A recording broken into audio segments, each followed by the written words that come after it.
Hello, everybody. It is Swankivy here with another video in my interview series, interviewing aces in the community. So this whole video series has been an opportunity for me to talk to people who have different experiences in the ace community and with ace identity than I do. Finally, somebody talking besides my head talking all the time. So today, as my very special guest, I am bringing on my pal Daria, who I would like to ask Daria to introduce herself to the audience and give name, orientation, short intro to what you're all about and all that fun stuff. Take it away. Right. Good morning, evening, wherever it may be when you are, gentle beings. My name is Daria. I am a transgender woman who transitioned long ago in the days of VHS and dial-up. I knew I was asexual before I knew the word for it. So a lot of my experience wasn't finding out that I was ace per se. It was finding out that it was a thing, that it was something I could be, that others could be. That's one of the big steps in my journey, actually, meeting other aces, including our dear host here tonight. Yeah.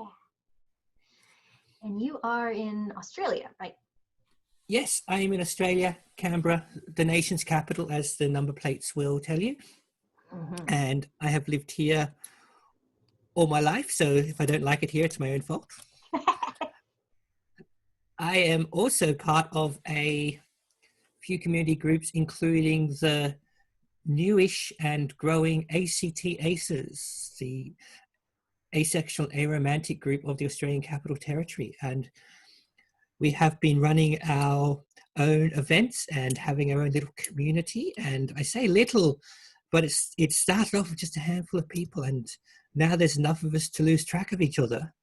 So there was quite the pocket of asexuality and aromanticism and demiing to find here, and I have made some number of quite good friends through this community. That sounds awesome. Leo, any other intro-y things to say about what you do over there on the other side of the world from me? Yes, well, I am a researcher in my day job. In my not day job, I'm a podcaster and an activist. Hey. I have podcasts about Steven Universe and about Ozploitation movies.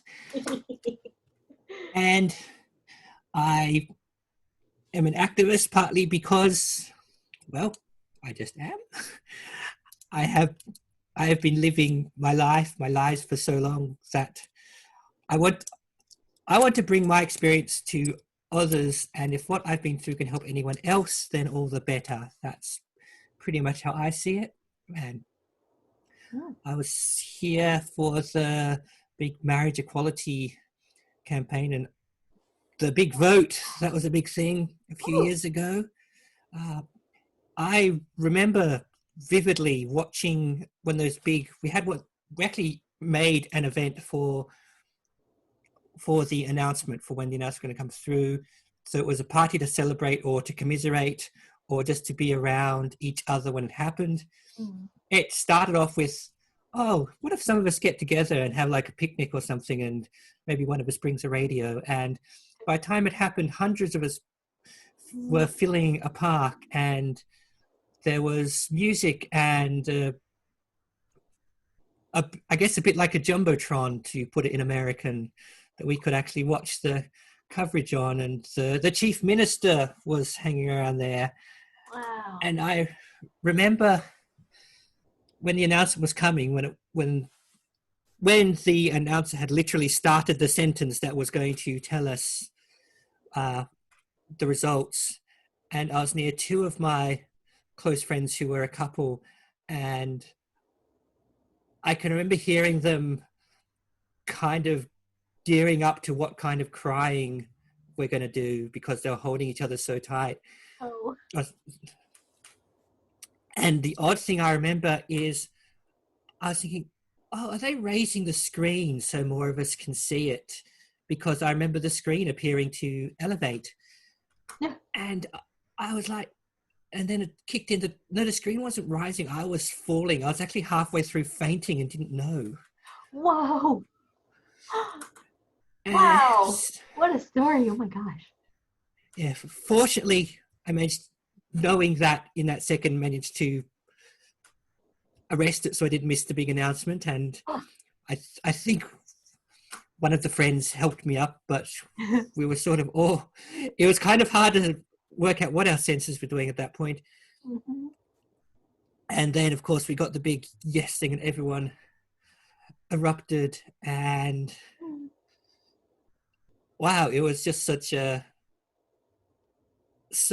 big rush. I mean, I know there is still pain from the fact that our lives were voted on in such a way in the first place, but Exactly. for so many of us literally there in that moment, that's going to be one of those where were you when things. Mm-hmm. And I was also covering it for local radio at the time, so I had to do a bit of, yeah, party, okay, stop. And now we've just received the announcement from. Put on your pro face for a second and then be like, yes. What a beautiful moment as an activist. My goodness. These are the Yeah, I mean, myself, I don't actually date that much. I'm demiromantic. Okay.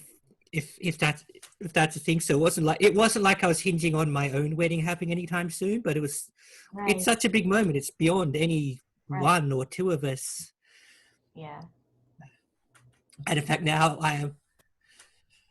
Another friend of mine said that she'd gone through 2 seasons of weddings. When everyone got married the first time, and then later on when marriages had ended for whatever reason, that there was a wave of second weddings.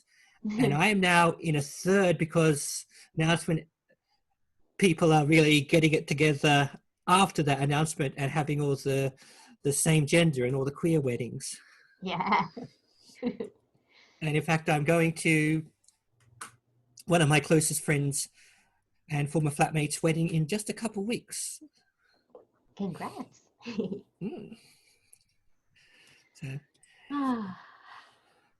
Yeah, in fact, I will add just a little note about the strength of community and the weddings, even though this isn't ACE related per se, just because I like this story.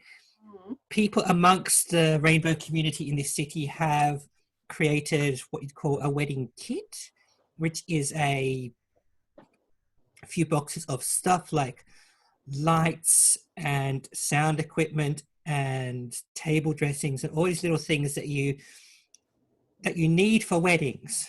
Well, you don't need, but a lot of people like for weddings. And especially because with a lot of people wanting to, for whatever people want to do it quickly, and also because a lot of people in the LGBTIQ community, right, LGBTIQ plus community, are on low incomes for various reasons. Yes.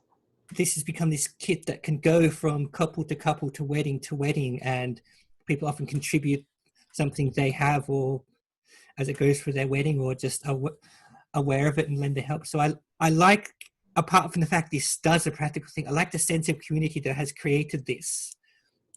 Of us all chipping in and helping each other. Yeah. So, yeah, we've got quite the queer community in this city, and I'm pleased and proud to be a part of it. Wonderful. Yeah. That is great. I definitely have a more vivid picture of kind of what stuff is like where you are and how you're involved in it. Yeah, I honestly wish I had more pictures of that big event that I could show you or pop on the screen or whatever, but I was too busy being in the moment. Yeah, I understand that. I relate. I think that might even have been the last time I drank alcohol, come to that. If there's any reason to do that, this would be the reason. Yeah, if you got to stop, then, well, I stopped Well, saying I stopped on a high note isn't the right sort of thing you want to say for alcohol, but I stopped on a dramatically significant event. Yeah, I'd say so. Mm. Mhm. Well, what do you say we talk about um, personal history for you as coming to where you are now? My next question on the list is about sharing your history with us about figuring out you were ace and details from how you discovered that you were different from most people, how you came to identifying how you do now. I guess if you can, both asexual and how you identify romantically, how you came to that. Sure. As maybe a familiar tale for some, I noticed that people around me were, when I was, that kind of age, early teens, building up to teens, that the kind of early double-digit age. Mm-hmm. And of course, you notice that your friends are becoming more interested in sex, or the idea of sex, or saying they're doing things or want to do things. And at first I was a bit sort of, hi, yeah, totally, me too, honest. But that didn't really last. uh, More I've noticed, or more I've failed to notice because there was nothing to notice, that they were getting like this and I wasn't, and I was just not being interested. Mm-hmm. Of course, I had that adolescent curiosity about it, and I've probably got an adolescent curiosity about everything to this day, so that's not unusual. But yeah, I didn't I didn't seem to feel the same attractions and sensations that others did, insofar as I could relate to their descriptions. Mm-hmm. And for a while, I was just sort of, I knew enough to go, well, starts in some people sooner rather than later, or later rather than sooner, and didn't think about it. And then as time went on, and sort of I was still not being interested, because as my mid and late teens, when I was like sort of, I was a bit sort of, this doesn't make me feel bad per se, but I am noticing that it's just not hitting me the same way it is everyone else. Right. And yeah, the actual accepting that this was who I was, just the idea that I wasn't going to be sexually attracted to anyone, that for me wasn't actually a hard step. Mm-hmm. I don't know if being sort of a outside isolated person meant that I was already doing a bit of a, well, I don't have to be like everyone else anyway thing, or if it was just a natural, well, this is a thing and some of us don't want to do it, and I guess I'm in that latter category. But I didn't feel, I felt odd for being, as far as I knew most of the time, the only one who felt that way, but it didn't seem to be a deficiency to me. And in fact, some of my friends who were very, very much not asexual would occasionally land themselves in situations and say, yeah, I think the way you do it, or rather don't do it, is the better one.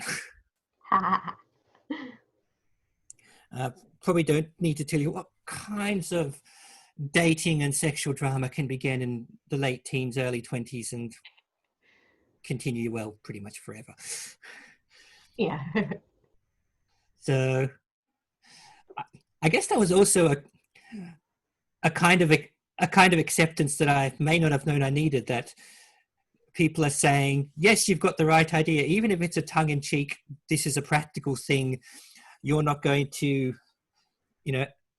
accidentally get the clap, or, you know, have sex with the quote unquote wrong person at the wrong time, or any post watershed soap opera antics like that.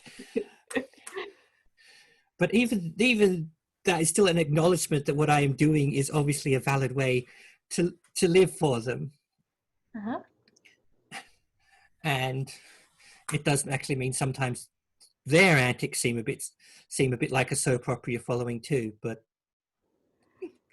that's also another thing that happens in your teens and early 20s, that everyone's working out dating and sex around you, and you're trying to keep up, not so much in the sense of trying to do what they do, but in the sense of trying to keep track of what's going on. Oh, been there. I didn't know this was... I definitely had the "am I the only one" thing, because as far as I knew, I didn't know any other...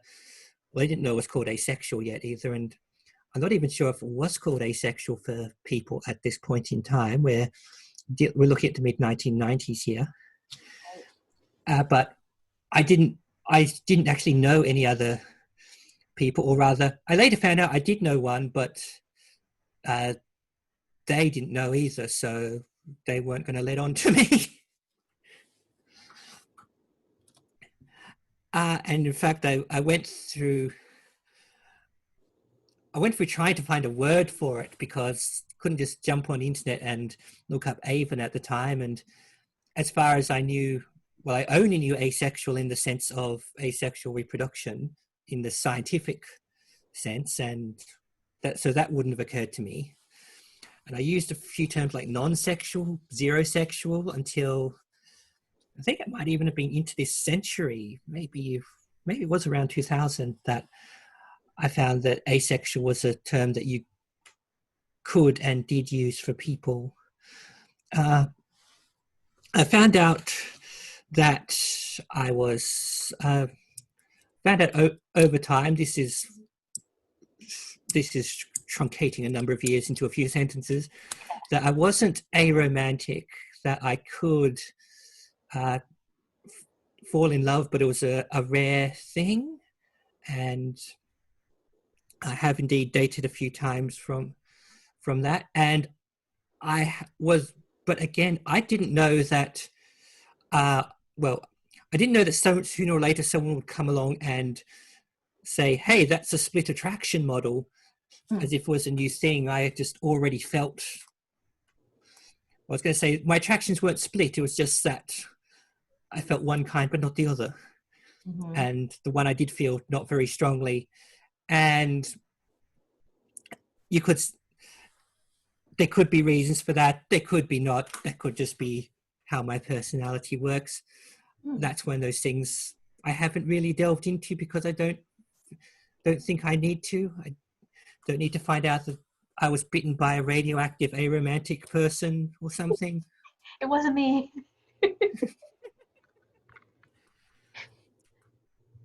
So yeah, a lot of my identity finding wasn't so much finding it in myself. Although there is if you skip ahead a few years, there is a funny part where I realized that my demiromanticism tends entirely to, or largely, towards women, and I realized I'm a lesbian. And when I spluttered this fact out loud, one of my friends burst out laughing and says, "Oh my God, you didn't know?" Not in the sense that how could you not know your own orientation, but in the sense of how could you, Daria, being who you are, not know you're a lesbian? And I just went home and watched my L Word and listened to my Katie Lang, and I said, well, I don't know what she's talking about.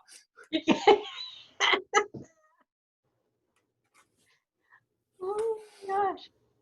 Yeah. But a lot of my identity finding was actually finding my identity or things like it in other people. Right. And the first time I did that was actually one of my best friends from college. And yeah, it was a bit of an eye-opener for me to meet someone else who was, she was more a bit, I didn't know everyone else wasn't, if you see what I mean. And that's, I guess, just a matter of how our perspectives of other people work. And I'm sure if she was here, she'd be able to give you chapter and verse on that, or telling me I'm getting it all wrong, which is entirely her right to do. um, yeah, so from there, I think, and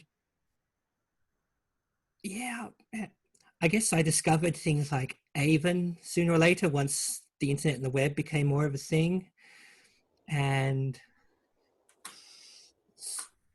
kind of settled into the role once I had more words for it and had more vocabulary for it. And Mhm.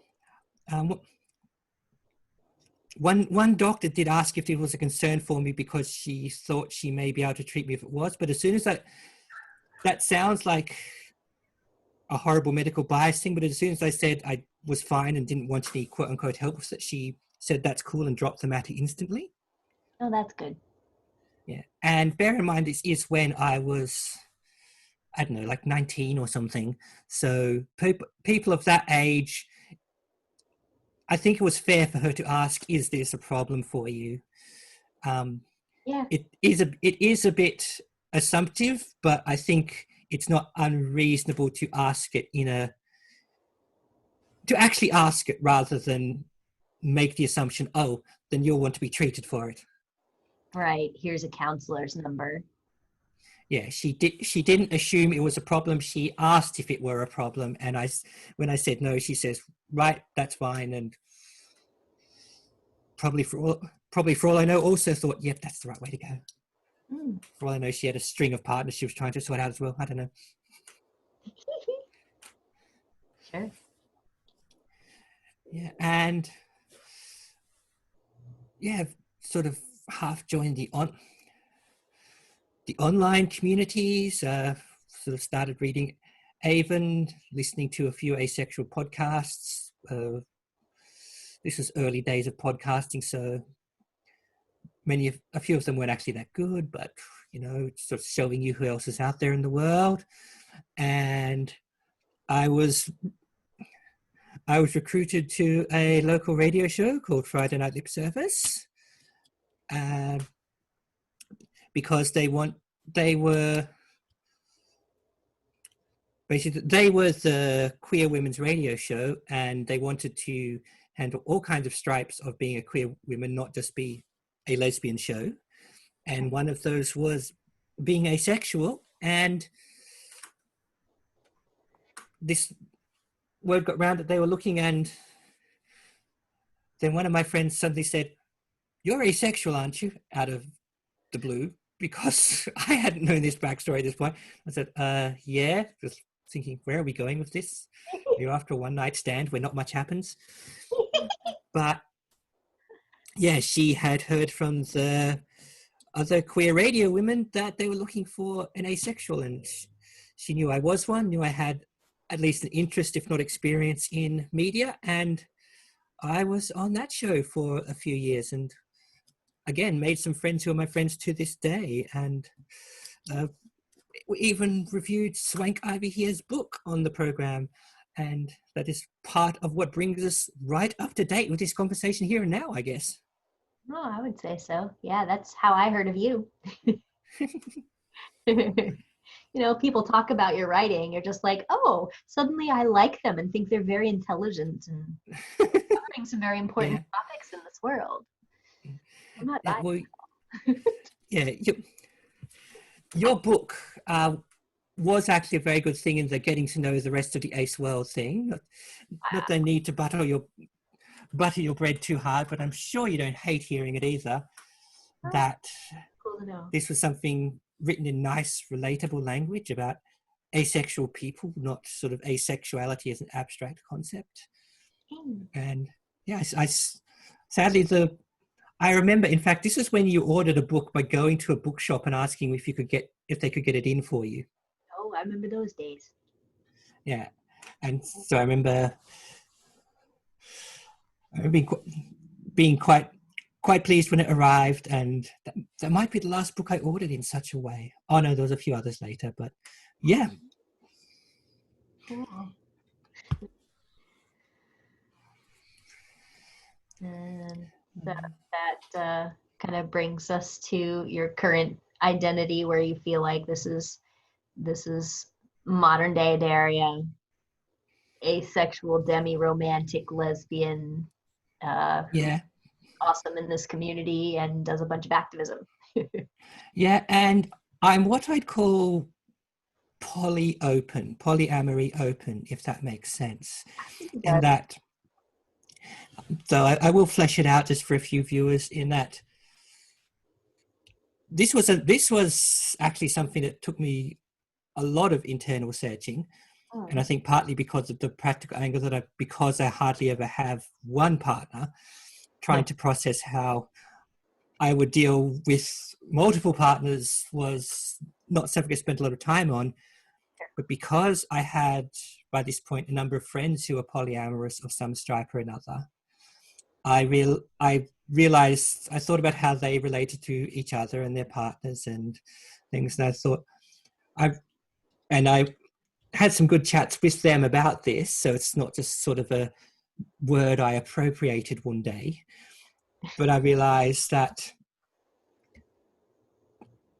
given how I feel about having a partner or how I felt when I have had a partner, that apart from the scheduling issue that all polyamorous people seem to joke about, that I couldn't see anything wrong. I had no objection to having more than one partner if everyone was okay with that. And similarly, if I had one partner who had another partner, again, as long as everyone's being good and nice and accepts and is okay with that, then I realized that I could cope with that too. Well, not cope, because that's not really the word. That was something I could do, be a part of, have whatever as well. Mm-hmm. And so I don't often out loud identify as polyamorous just because of the practical I usually don't have a partner at all thing.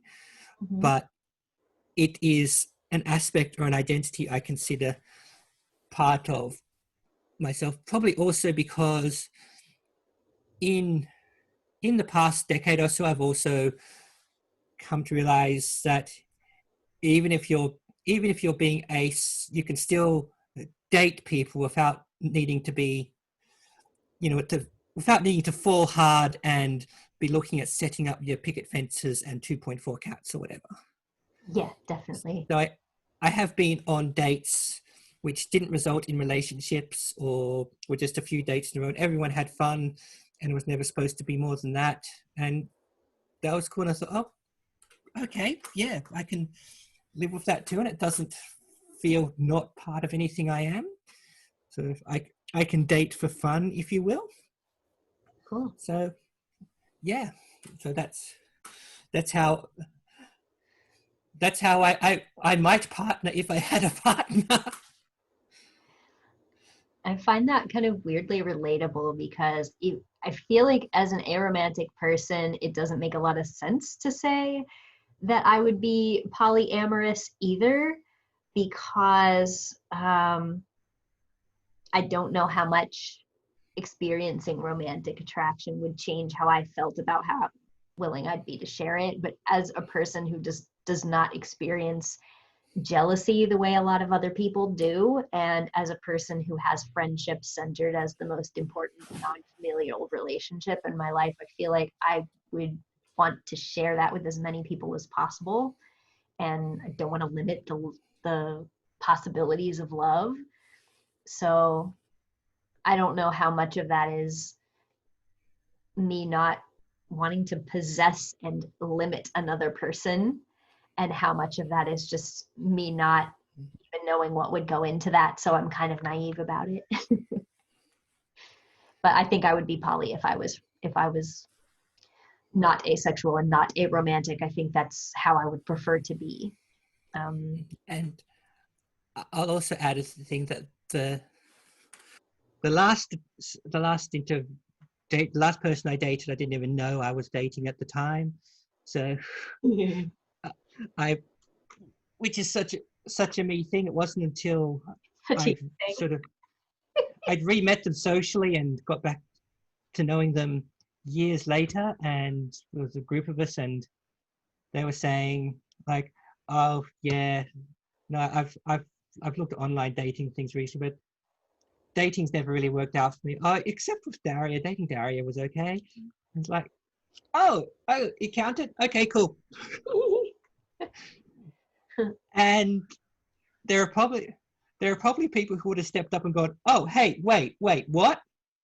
Both went, yeah, cool. We had fun. That was dating, was it? Okay, nice. I enjoyed it. They enjoyed it. You know. And the only reason we stopped, the only reason we stopped at the time, as far as I know, was because due to one thing and another, which are probably a boring story if I can remember it, we literally lost contact. We lost the methods of contacting each other. Wow. I've also since learned they have a very busy life, so that may simply have happened anyway. But yeah, it also felt like a natural sort of, we had fun, and then we moved on. And yeah, and I can't speak for them, but I have good memories of it. So yeah. And in fact, one of the things that, because as I imagine many have been there when you've been on what you don't know is a date and things like that. And I'm going to say I doubt. I know I'm not alone in having had those, but when after we had some dates, and there may have been some new person awkwardness because we're both a bit shy, and then when months later we ran into each other socially at the big queer fair day, and we just ran into each other, coincidence, and we're like, oh hey, squeal and hug. It's like, oh, and I guess we work better this way. That's cool too. Mm-hmm. When we meet with sort of no even structure of pressure or doubt, when we just run into each other and are glad to see each other, it's like, then that's great. Yeah, that is great. Yeah, and yeah, I find it a happy story that I'm pleased to know this person, and I'm not naming them in case I accidentally out parts of their story, which is not mine to do. But I'm glad to know this person. I'm glad to have them as a friend of mine, and I'm glad to have had the experience. So sometimes stuff's just good.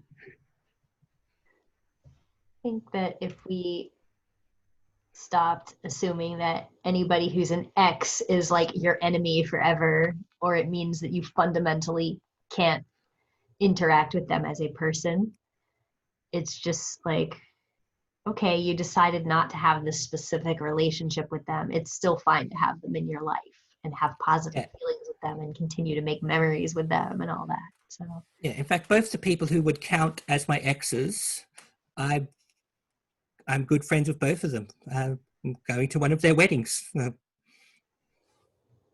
So yeah, no, that's all good. Yeah, I mean, I know sometimes exes of poison might be based on how they became an ex, but I don't think an ex has to be an enemy per se. I don't think it needs to go with the job. Exactly. I agree with that. Anyway, yeah.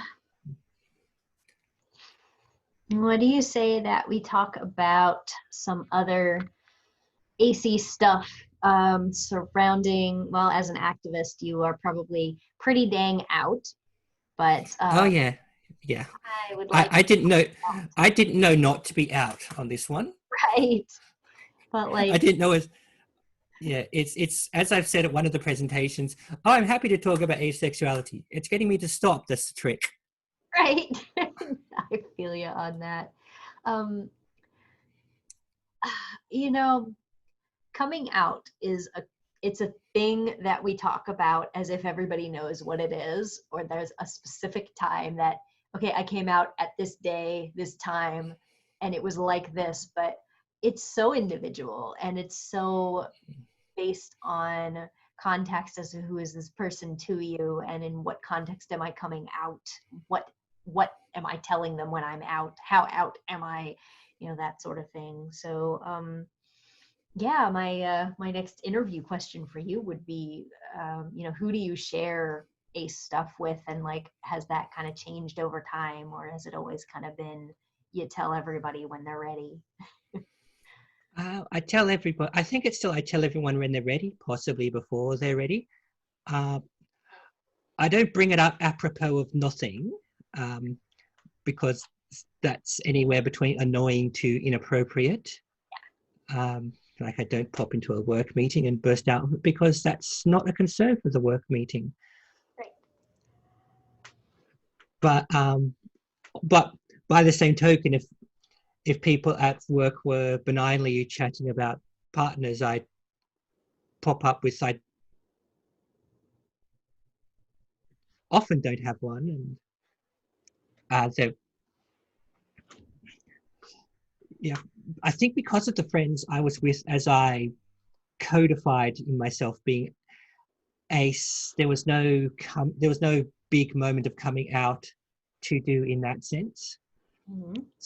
And now because I'm visible or audible as an activist, uh, I think it's just become an aspect of myself I mention when it's appropriate. Like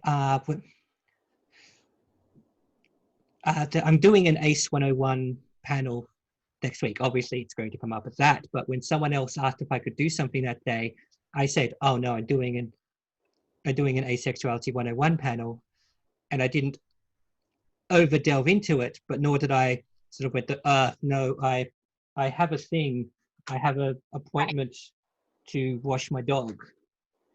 Right. You're not actively talking around it so that people won't find out the embarrassing truth of what kind of queer activism you're doing. Yeah, and depending on who I'm talking to or why, I might leave that in the air for them to say, "Oh, what's that?" or "Oh, I didn't know," or just to go, "Oh, I guess that's just the thing you're doing, and it is why you cannot do something else." And one of the things that actually started to gel the current ACT-ACES community was, I suppose it's slightly tangenting, but it'll all fit back in sooner or later, is that two of us, I think. So I have a friend who's also ace, and it used to be, and I probably tell her the story too much. It probably feels a bit awkward telling it to her all the time, but I don't even know if she's listening and no one else has heard it. So, but it used to be if there was an ace visibility or activism event, it would be me or it would be her, because we were both comfortable with who we were and activists by nature and that sort of thing, and would like to do such things. And I mean, and there was one event where she had to pull out and asked if anyone else could step up, and I said, "Yep, I'll be Pepsi to your Coke. I'll go." But steering back in, we were both invited to give a talk on the local museum was doing an Ask Me Anything / talk series on various lifestyles. I think there'd been a trans one. I wasn't there, but there are lots of other trans people who may have done it if there was.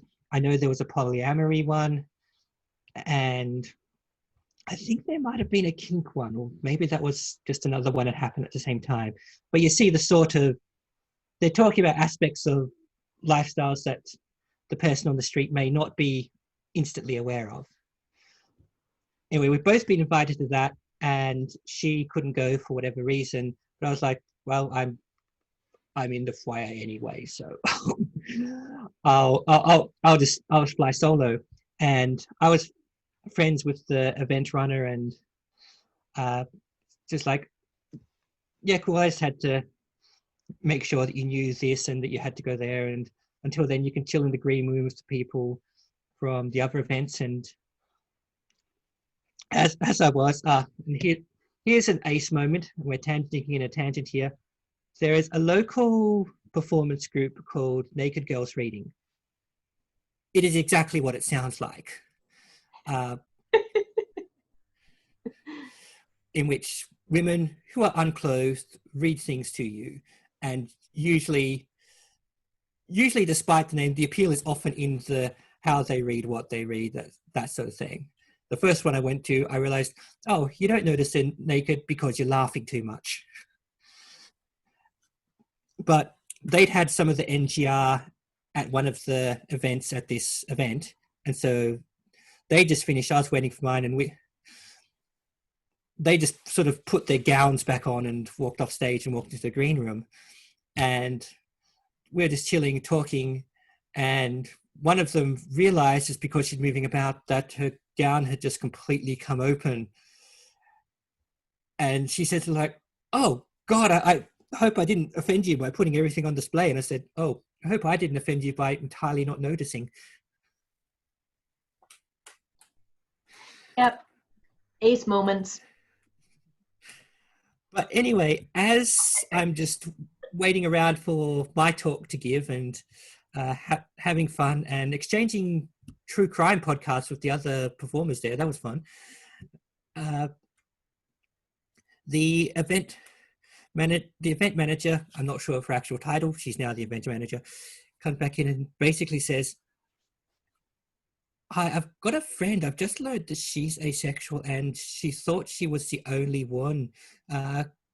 Can she talk to you while you're waiting to go on? Sure. And chat a bit and say, there's experience like this, there's resource like that, and what have you. And I met, because I've only just met this person, I say as we're going up to the talk, I'm going to give the talk now. I mean, I'm certainly not going to insist or anything, but you can come up with me if you want. Expecting the response, because I've only just met her, to be, of course not, no. And she goes, sure. I'm like, oh, okay. Wow. So as far as I know, and I apologize, dear friend, if I'm missing out parts of your story that I'm simply not aware of, she dived into ace activism right there and then by following her friend into a green room and deciding to come up on stage for an event. Wow. And she, don't get me wrong, she nailed it. If she hasn't talked before, then she's got the touch. If she's talked before, then she's brought a lot of experience. Such a cool and yeah, and she has gone on to become one of the bigger voices in ACT Aces. So, and I think that's one of the things that led to that group forming between her, me, a few other friends, and getting the word out. That's cool. So she was like immediately out as soon as she found out that was her identity. Yeah, I'm sure there's more going on there because I literally just met her, Right. but I certainly didn't get the impression she left the house expecting to go out and talk about it that evening. Yeah, exactly.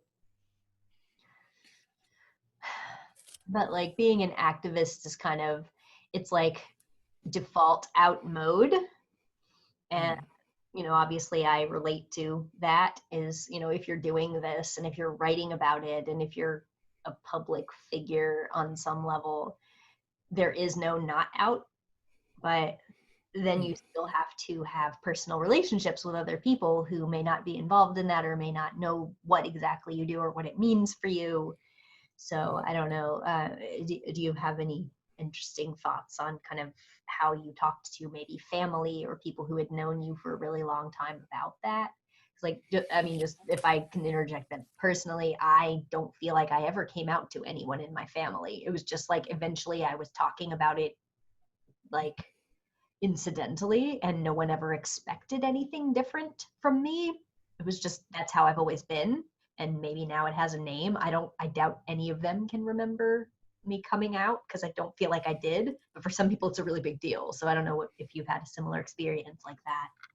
I'd say my family experience is pretty similar to yours. Yeah. I definitely know I told them about an asexuality, ask me anything Mhm. that I was doing, which again was just in the context of I can't come to lunch that day because I'm doing this.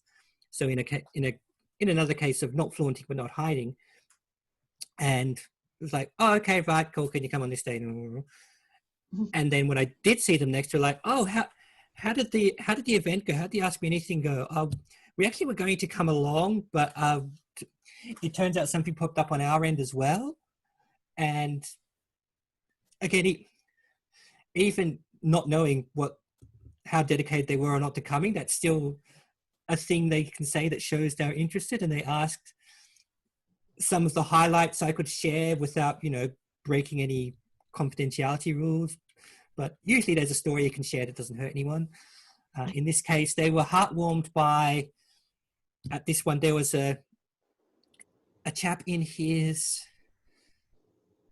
late 70s Mm. who who I'm not sure how he'd got there, but he was asking questions. He came to the event asking, is it like this? Is it not like this? And so, well, your experience or my experience, their experience might be like this. And that we'd been able to help this guy feel that how he was feeling or not feeling was an entirely valid way to be when he's and it's not this isn't his age. I don't mention as an old people thing, but more as because you're used to the young, maybe the middle-aged, turning up and asking such questions to discover themselves. Right. But that this chap who looked like an unassuming, wasn't an old man because he looked in pretty good shape once he told us his age, but that he was still willing to learn it. He was happy to find this out about himself and that there were others like him at all, and that this meant so much to him. That was such a heartwarming moment. Yeah. Yeah, occasionally I'll get most recent Amazon review at this time for my book was somebody who was like a lady in her 70s who said that she finally understood something about her lifelong experience because of this book. Ah, I think I got a similar comment from somebody who was in their late 50s or something on my website. And it's always like I have kind of two almost opposite feelings about it. It's like, obviously I'm tickled for them that they're finally able to put this puzzle together and understand that it's not a failing of theirs or whatever. But then there's this other part that's like, if only this had been there for you earlier in your life, that you didn't spend all this time thinking there was something wrong. So, I um, think it's easy for people like us to maybe not forget, but to not be entirely conscious that there are still lots of people that don't know about being asexual or asexuality or the rest at all. yeah, Like they don't know it's a thing, right. and that occasionally we have these because we are literally explaining to people this means to not be sexually attracted to people, or in the case of demisexual, to not be sexually attracted to people without that strong emotional connection. But a lot of people, they're aware of straight, gay, bisexual, all the rest, but they don't know about it's literally absent from their minds. They don't have a concept of it. So part of it is literally raising awareness so that, well, that we exist. Right. Or sometimes they'll see very clear cut examples of asexuality, but they'll be demi or they enjoy sex or something like they're asexual, but they do want relationships, etc. And they feel like whatever portrayal they do see isn't enough like them that they could be that. So we need more diversity in the representation as well so that people understand kind of what it is and all the things that it can be, because it's just as varied as every other sexual orientation. I mean, I'm sure many of us heard that, how can X person be asexual? They've got children, you know what to do to get them. And it's like, Yeah. yeah, asexuality isn't that you're forbidden from all forms of sex. And Yeah. sometimes you want to make babies, and this is one of the more popular ways to do it. Absolutely. That always strikes me as very strange that they think it's impossible for ace people to have children, that if they have children they can't be ace, because do they not know the entirety of human history is full of gay people who had procreative sex with the same gender, and you know, they were cisgender people who had a baby and felt like they had to, or maybe they really loved the person or whatever, you know, like that Yeah, this was something they wanted to do but they were still gay. yeah. And I remember something from, I say the bad old days, it's only about 15, 20 years ago. And there was a blog by an asexual woman. I can't remember her name at all. But this was back when there were fewer online ace communities. And the perception of what it was to be ace was a lot tighter in some of them than it is now. Yeah. Some were very much you have no interest, you have no inclination, you must never ever, it must be your kryptonite. Right. And she had, on her blog, she said she'd admitted in one of the, well, not admitted, she just said in one of the community groups that she was pregnant. And it had come about that she was, because her husband, also asexual, and her wanted children, and they were both, well, we're probably not going to enjoy this, but this is how it gets done. Yeah. But they had basically tarred and feathered her for having sex at all, even though there was an entirely valid practical reason to do it in this case. Right. And I was like, wow, I guess sometimes even in our most wonderful communities, there are sub-communities of people who are proper dicks. I agree. I definitely still see it in my comments every once in a while on YouTube here. People will come in with these purity narratives, or they'll feel like because they're repulsed that nobody else who is less repulsed than them belongs here. And I don't agree with that. Like, I feel like there is room for people who are very sex repulsed or would like a safe space that is not sexualized. I understand that. I think it's valid, but I don't like that they try to take that validity away from other aces who, you know, are neutral or even sex desiring, you know, that they Yeah. are using a definition of asexuality that describes their attraction and not their behavior. Yeah. Much later, I can't remember if I viewed online or went to a talk where it was basically a bunch of this is my ace experience stuff. And it shows how we're more accepting of that diversity in the wider community, because two of them were talking about how they'd had children, two women who had given birth to children. One of them had a very painful story about how she was so sex repulsed, and she and her partner had seen her doctor about, is there any other way to go about this? And it's going to be difficult for me, and all these things. She really wanted children, but it was all, to quote her, it was almost worth not just to not have sexual intercourse. Right. And one of the other speakers said, and when I realized when I have children, I guess I had to get a dick in me. That's both perfectly valid, but showing maybe not opposite ends of the spectrum, very different approaches that we've come to accept as the community has grown and, well, matured. Right. There really is this kind of baseline assumption that if you don't desire sex intrinsically, that you must not accept it, and that there's like this very, very narrow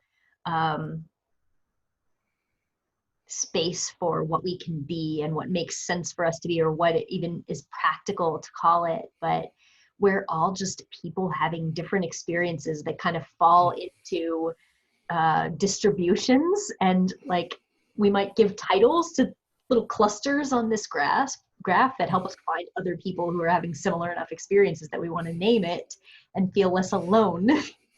But yep. We've got such similar experiences, but also in some ways so little in common. Right. Yeah. And of course, that ends up leading to me having a lot in common, say, with people who are religiously celibate. And then they might be looked down upon or seen as naive for some of the same reasons that I am, but we have completely different reasons for abstaining. So I don't actually have much in common with that person, but some of the things that happen to us are similar enough that I see why we might want to have a conversation. The root of why we're doing it is not similar at all. So it really is just people are very sort of fixated on kind of what it looks like on the outside, or if you're saying that you use this label, then we expect your behavior to look a certain way. And if it doesn't, we're going to tar and feather you, as you said, in some community. I like that a lot of places are moving away from that and moving more toward a default of accepting the validity of someone's ACE experience and agreeing that you are what you say you are. And that doesn't upend the logicalness of that statement. Like some people say that it takes all of the meaning out of saying the word asexual if you might sometimes be a person who experiences sexual attraction, then you're on the ACE spectrum, or that you do the behavior, that it takes all the meaning out. But I don't think it does. That's not the way it is with anything else. Yeah, exactly. So anyway, I guess if we want to talk labels, we had my next planned question was kind of more about romantic orientations, but we had a little bit of a discussion about that already, about your dating experience. But I wonder if you might have any more to say about like kind of romantic orientation, how you kind of decide what words to use to describe yourself, and kind of what leads you there, and what else I have, and just have you kind of tried out different labels and stuff for yourself romantically? I think it was a while. I think it was a while before I came to demiromantic, partly because I was not very aware of demi in either side of the split attraction model until fairly late in the game. Right. So I would often simply say homo-romantic or lesbo-romantic, if it came up at all, of course. And sometimes I just simply say gay or lesbian, just to cut to the chase, as it were. Yeah. And yeah, and also because sometimes saying you're asexual but homo demi-romantic just takes a long time to say, so you just skip to the bit you're actually needing to talk about at the time too. Yeah.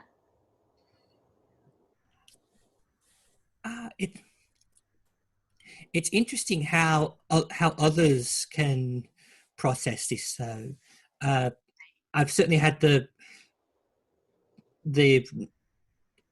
lesbian is strictly for women. In fact, I've had lesbian is strictly for cisgender women who want to have actual sex with other cisgender women, and therefore any of these modifications on it is invalid. Right. Fortunately, by the time I heard that, I knew enough not to believe it. Thank goodness. Partly because the definition of, like the actual definition of lesbian, I learned from the queer community at university, was inclusive rather than exclusive, as some see it. Lesbian referred to women who were attracted to women in any way, regardless of who else they were or weren't attracted to. one of my close university friends, who I've sadly lost track of, constantly identified herself as a lesbian, but was also openly bisexual. Some take a stricter view that lesbian is supposed to mean women and only women, and some have that, oh, it's only not men, so it includes not binary definition. I think it's going to be one of those identities that fits people as well they see fit. Mhm. I don't think we're going to end up with an, if you like, an industry standard thing that lesbian can mean and only means, and everyone who applies that word to themselves must fit that. It's certainly not the case now. No, it absolutely isn't. And for example, I have one of the people I dated later came out as non-binary. I had no idea at the time. I don't know if they did either. But Right? I have no, I did not have a, oh, I guess I'm not really into girls if one of the people I dated wasn't a girl and I didn't know existential crises. Yeah.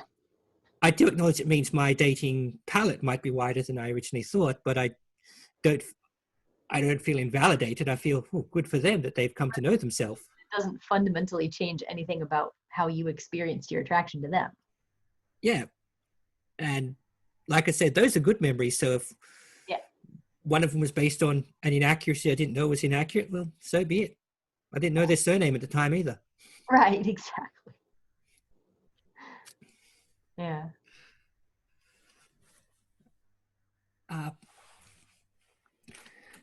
Yeah, so I don't like that some, and this jumps back to the previous one, that some people want to overly police such terms and how others apply them to themselves. I know that for some, there are times when it's just plain inaccurate. You wouldn't call yourself asexual if you were constantly experiencing sexual attraction towards people and always with a huge desire for sex physically and emotionally. Then you'd simply say that's probably not actually asexual. Mm. But we don't police it in the, forgive the pun, the gray areas of people who, well, demisexuals who experience stuff when it goes with emotional connection, or the people who are having children in the previous stories, or people who enjoy it but don't want it, if you see what I mean. Yeah. People who enjoy it with their partner because that's with their partner, and they enjoy having their partner happy but have no connection to it as a raw concept. And these all fit under asexual as far as I'm concerned. I'm not really interested in telling any such people that they are or aren't asexual, or any more or less asexual. Right. Mm-hmm. Although granted, once someone on a panel and I did use the expression, we're in a community consult group, they're finding out how we'd been treated by the local medical community. There's actually a trans thing, but one of the questions was, and how do you feel the medical community treat you when it comes to treating sexual conditions or things like that? And we just went, oh, we're really, really asexual. But that was just a colloquial way of saying, yeah, that's just not a concern we have. Yeah. So that might be a bit off color, but it was also in a humorous way, as opposed to actually policing anyone's identities. Yeah. I don't really understand overall why anybody is worried about what somebody else calls themselves, but I have a couple of like kind of uncomfortable, possibly contradictory understandings of it, because I do understand why people don't want, their space colonized, I guess, by somebody that they feel like makes it unsafe or doesn't belong there. I understand it, which I had this argument with someone once where, similar to whoever you were talking about, who experiences attraction to women and calls herself a lesbian, but then also was openly bisexual, right? I knew somebody that primarily was attracted to women, and she felt that that was a very important part of her identity, and that it has also been part of kind of her history and her some of her trauma, some of her relationships with other people is very wrapped up in this queer identity that was focusing on her being a lesbian. And then she fell in love with a man, and it surprised her, but she still almost exclusively was attracted to women and felt that was an important part of herself, and still identified as a lesbian even though she was in a relationship with a man. And there was a lot of outcry about this when I made a sideways, just a statement on the side saying that I support her and accept whatever she wants to call herself, because I feel like she has a reason for saying that it's personal to her. But then, the person that I was arguing with was pretty ugly about it, and overall I felt like they were wrong across the board. But I did understand the point that they made, where they said lesbians are always being approached as if this is sort of negotiable. Like, okay, you're a lesbian, but you can have sex with a man, right? And you should, because this is normal, So, and that's similar to how asexual people sometimes talk about how yes, they can have sex, they can identify as asexual and still have sex. Of course we can, but we need to, of course, be careful about people kind of adopting that to generalize to all of us and say, well, asexual people, they can have sex though, like, because there's already this pressure on us that we should, and that we should compromise, and it should always be us. Like, I get why people are cagey about that. I understand why the lesbians are mad about that, because I've had the asexual version of it, but I'm also not going to tell an asexual person who wants to have sex for their own reasons, and also identifies asexual for their own reasons, that they don't belong here, and that they don't have a valid reason for being asexual. You know what I mean? So yeah, and I guess part of it is what is the possibly colonized space for in the first place? right. Is it for the commonality of being asexual in any way, or do you specifically want a space for people who are just exactly like you? That's right. That is an important distinction, because sometimes when you get very specific and you say, we're not going to take anybody in here who hasn't undergone the specific kind of harm we have, or hasn't had this specific experience, like, just, you're not going to have the same experience, say, in a group of trans men versus trans women. They're not going to have the same experiences with their transness, but they're going to have some things that are in common. So, I mean, obviously, a group that's for trans women would be able to say, I don't want to share the space with trans men or any men, right? So we understand why. But if you want it to be about something broader, it seems like, okay, there's not any one person that you want to single out and say, well, you have too much privilege, or you haven't been hurt enough to my standards to belong here, So it just seems like you really have to understand, why are we meeting, or why are we sharing? What experience are we trying to feel that we all have in common here, right? Yeah, well, if you jump demographics, and if you had a religion-based group,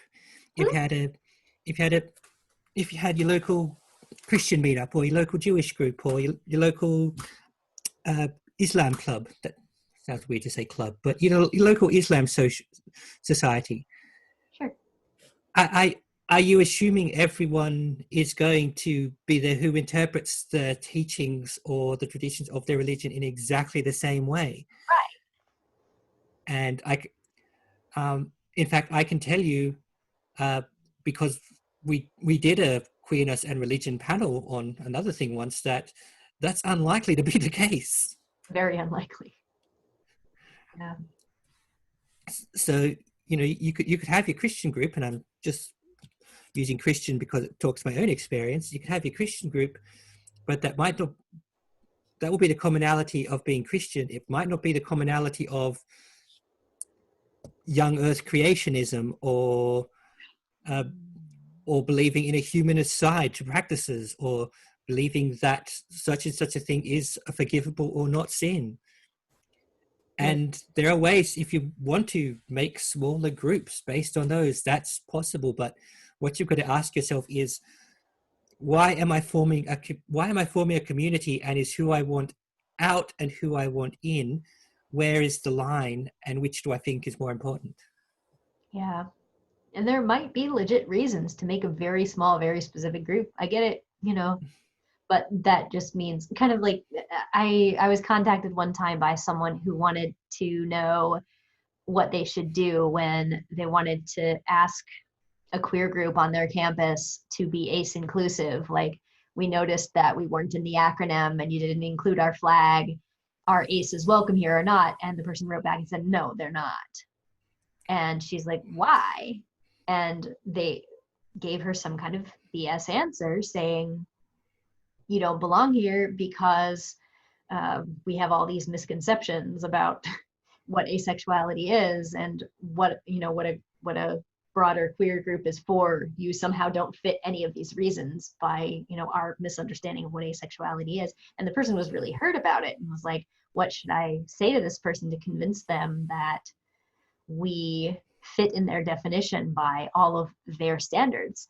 And my answer was just kind of complicated because, number one, you have to ask yourself, do you want to go somewhere where you're not wanted and people are hostile? But secondly, you can try to help this person understand that asexuality is not outside of the queerness that they want to embrace. It's not some kind of exception, and it's not just heterosexual light. It's not whatever you think is, it's not justified by what you said. But at the end of the day, they can make a club for whatever they want. And if for some reason somebody who has an ACE experience doesn't fit their standards, I mean, that's still their right. They can still make that. We can't muscle our way in and say we must belong here. But the most important thing, I think, is to combat the misconception of what they think asexuality even is, that they would say something like that. And that's what we're doing here. That's what I think. Yeah. Yeah. Questions and notes back up. There we go.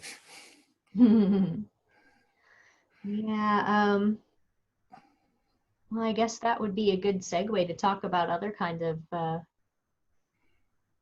identities and intersections. Can you let's go into the next planned question here, which is about let's see, what do I have down here? Yeah, all right. You have any discussion to share with us about being a trans ace and any misconceptions about trans ace experience contrasted with the reality? Well, there was an assumption I used to make, which is wrong, and I'm saying that up front. I was not always as smart. I was not always the best person. I know I got this wrong.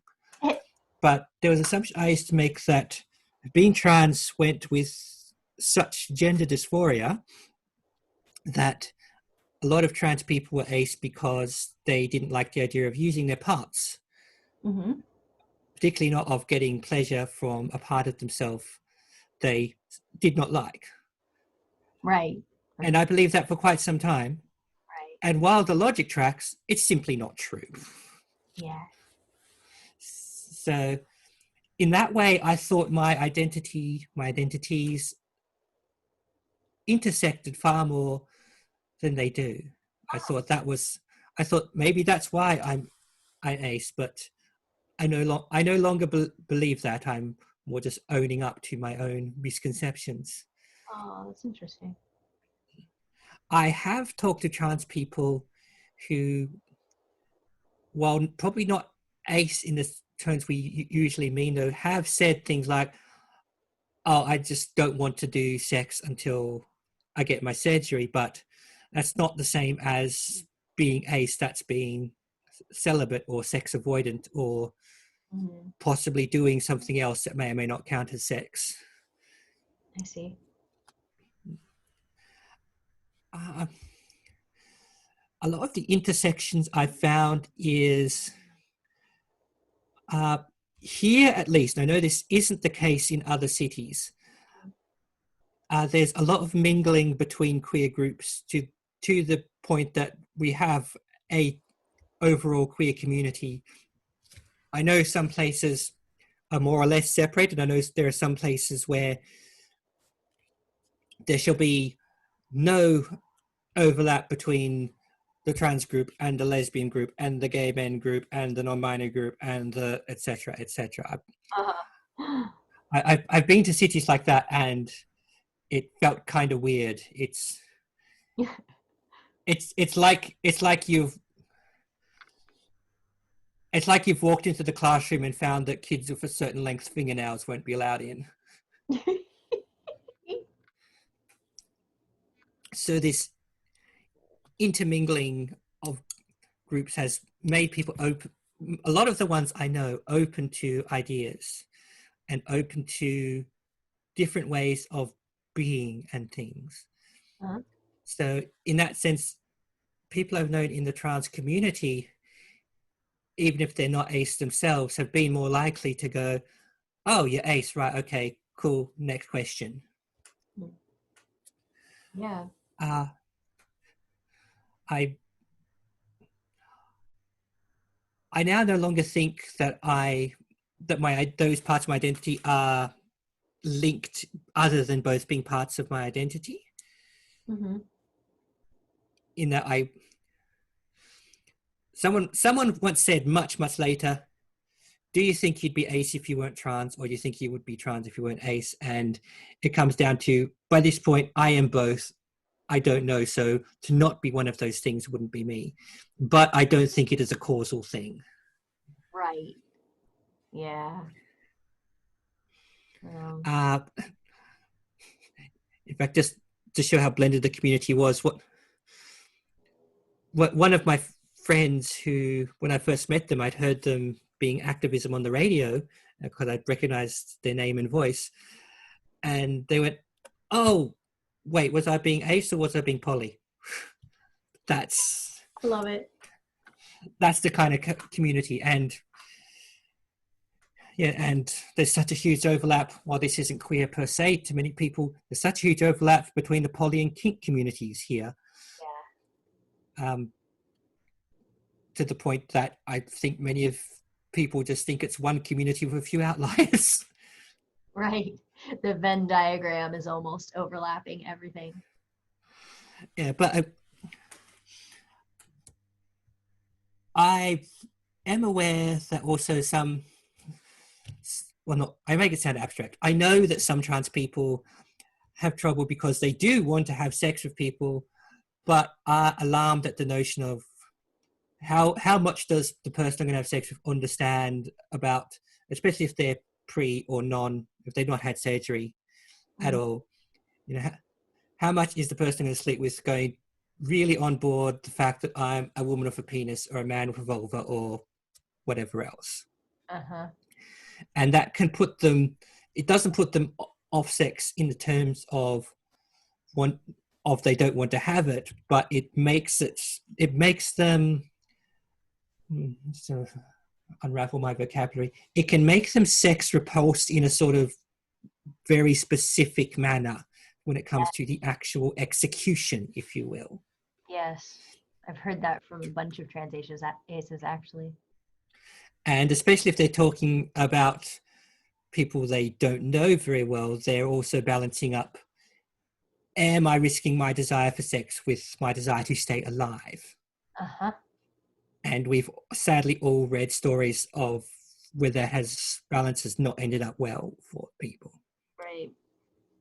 So I have occasionally been a bit relieved that this isn't a way I feel, that I don't have to worry what will happen when I have sex because I'm not going to. Right. Whenever I've done something like online dating or whatever, I've put that I'm trans and ace right there in my profile, which some might say that's endangering yourself on some levels, but I also think it means it's not a surprise for anyone who clicks message or accept or smile or whatever. That's right. Yes, I agree.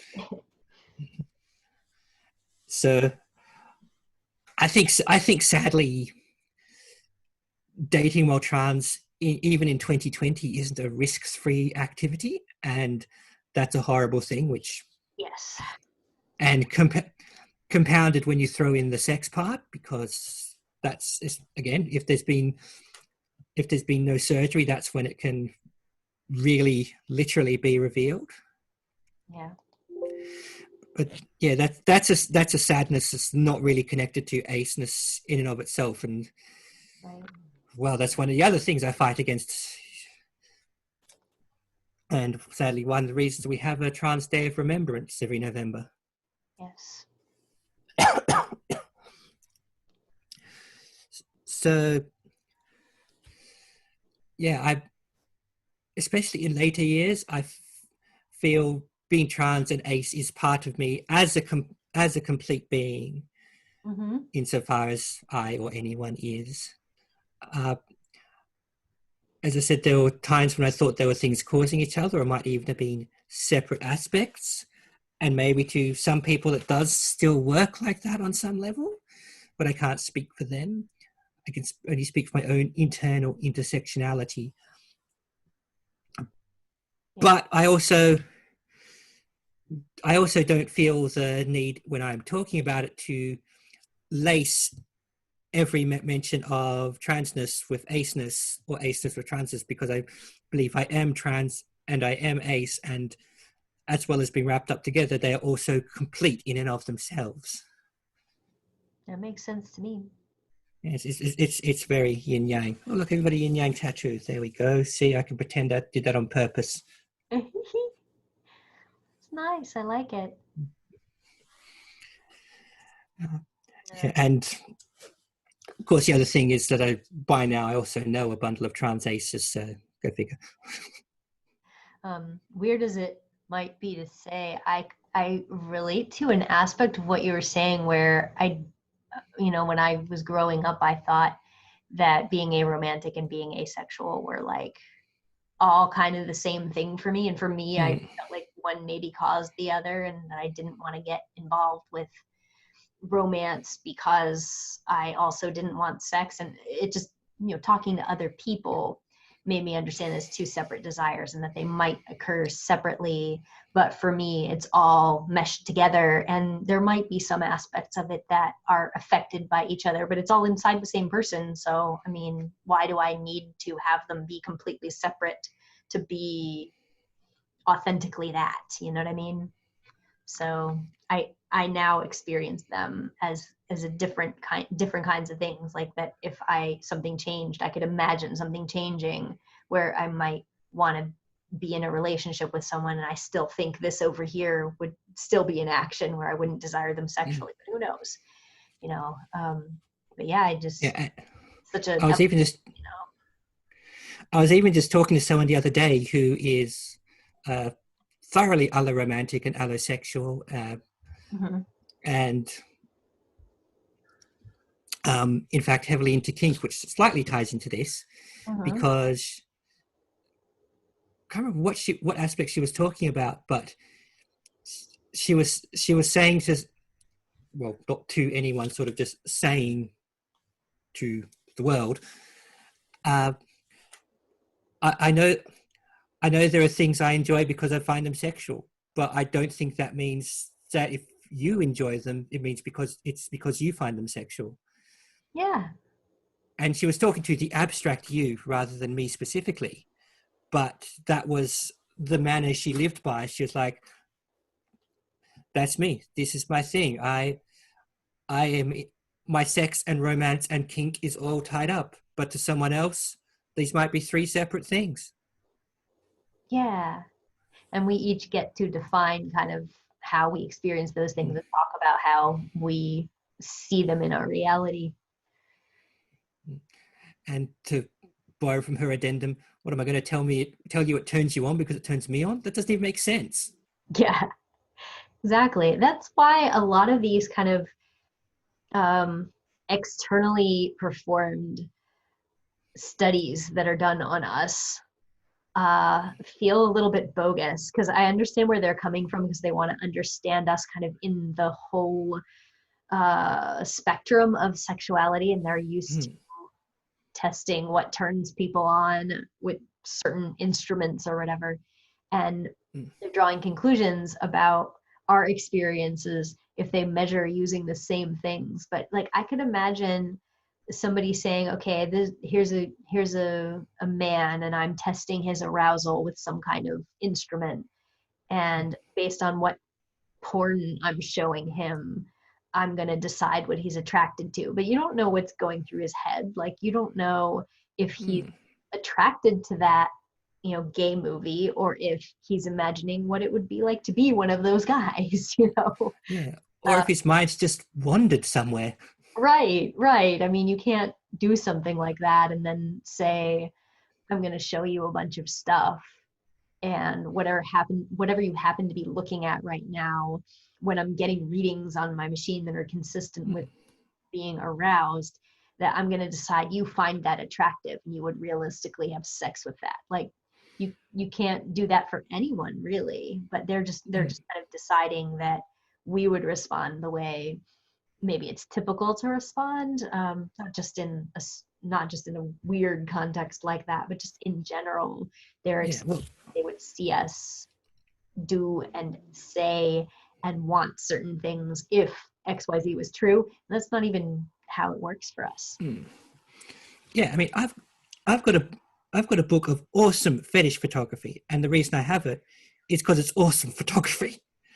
Right. I love the outfits. It's all a big fashion show to me.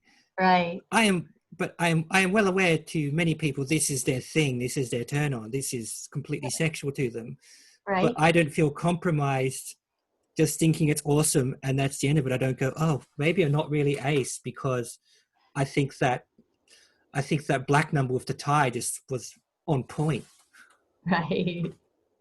Yeah, I own and read and enjoyed very much a book of short erotic stories. And I wasn't reading them thinking, wow, this is really sexy. I was reading it because it was written by one of my favorite authors, and I like how she writes in general. So, people might be reading that because they're sexy stories, but I read it because I like her other writing, and I also enjoyed this. Yeah, well, let's face it, who out there is actually reading Chuck Tingle books to get turned on, and who just thinks they're weird enough that they have to? Oh my goodness. Oh, Chuck Tingle. I wonder if anyone in the comments will pop up asking what that is, because I know he's not a household name, but I feel like he is. Also, he is, because he said in so many words, he's totally supportive of aceness and ace people. I know he's got at least 2, I think, ace-related books. What was it called? Not Pounded in the Butt by Anything, and That's Okay. Oh yeah, that's probably it. Yeah, that definitely sounds like a him title. And he had a tweet which is something like ace people, love them, totally behind ace people. Right. Oh, hard to get more ambiguous than that. National. Hard to get less ambiguous than that. Damn it. Yeah, he's amazing. Yeah. No. It's just funny because I find absurd things like that to be just hilarious, but oh, definitely.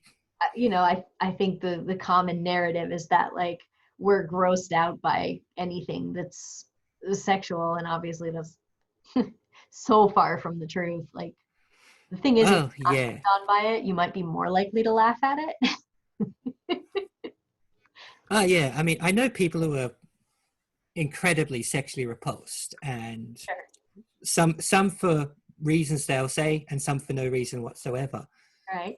But that's by no means all of us. And I indeed am something of a sex geek, and partly maybe this one is partly because I'm ace, because I'm wondering about this thing that has so many variations and dimensions that everyone, or rather so much else of the world, is into and forms so much of the culture.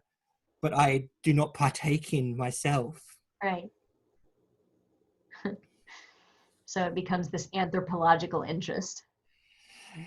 Yeah, and as you say, occasionally just funny stories. Yeah. Yeah, definitely. Hmm. I'd love to do a Sex Geek podcast. Maybe we should try one of them next. Mhm. All right, great. So let's go forward with my next planned questions, which I have to admit these are generic ones that I am literally asking everyone because I want to know. So the first one is, can we talk about what do you think the hardest things have been for you about being ace?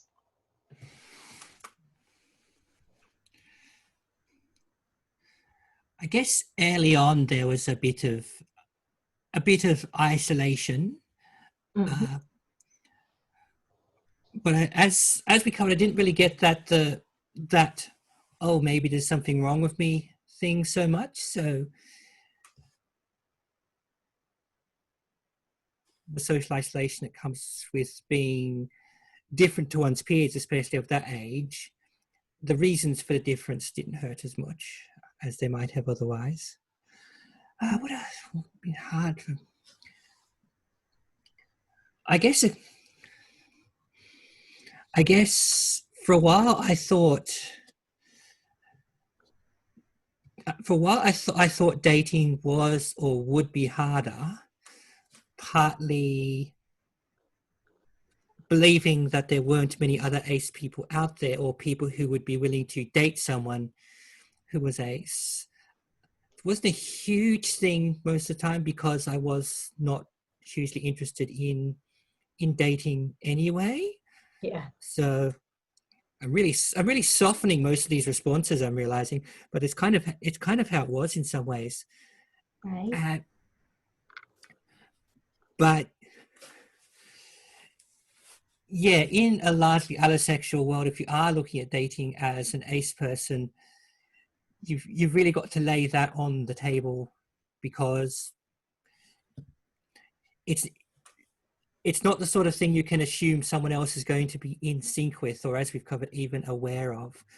I guess that's because I'm don't date much. That's more of an abstract problem to me, but I see it's definitely a thing. And I have had occasions where if I've been looking at some online dating, or maybe thinking of ask that person to coffee or whatever, that's been a yeah, but if stuff goes further, you have to see what they think of this.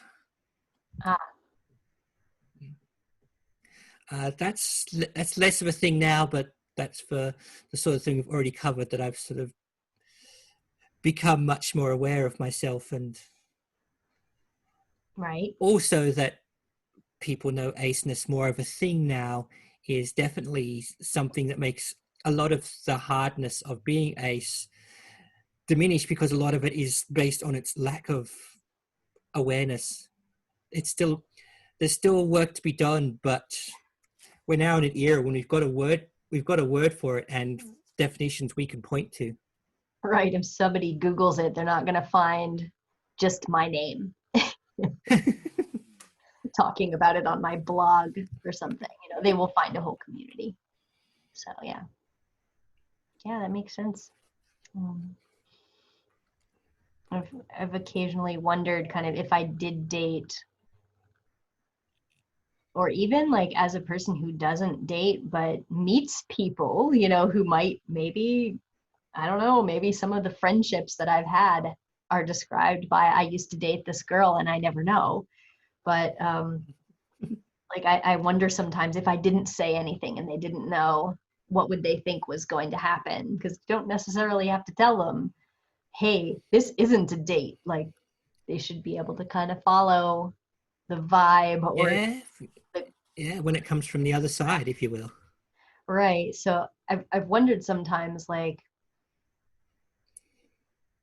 I mean, especially if I did date, but I didn't tell them up front, hey, I am not sexually attracted to people and or sex is off the table, like how that would affect our relationship.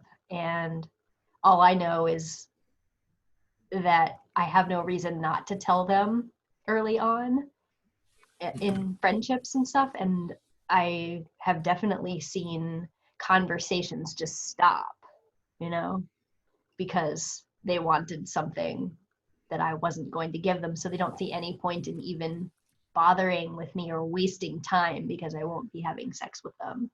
So not a person that I'm sad to lose if they feel like that, but it is really, it's a hard reality sometimes thinking I'm completely useless to that person if this isn't an option.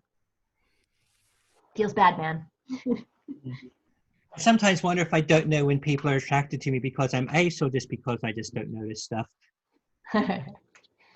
Yeah. My gaydar is legendarily withered as far as picking up subtle things goes.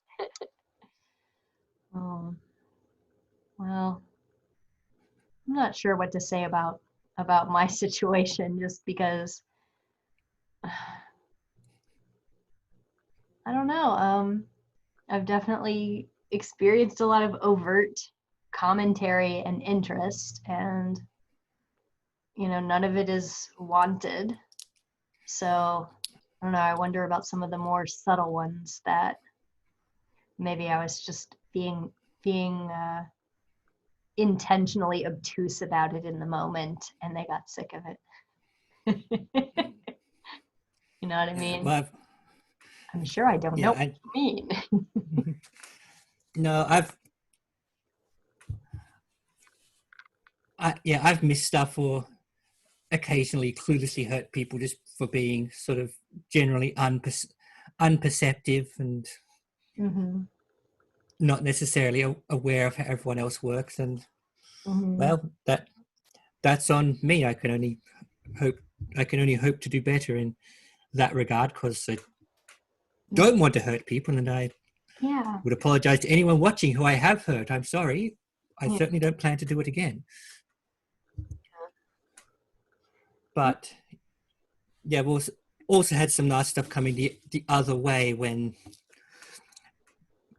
I did not know someone was quite attracted to me, and then they decided to act on that. I see. Yeah.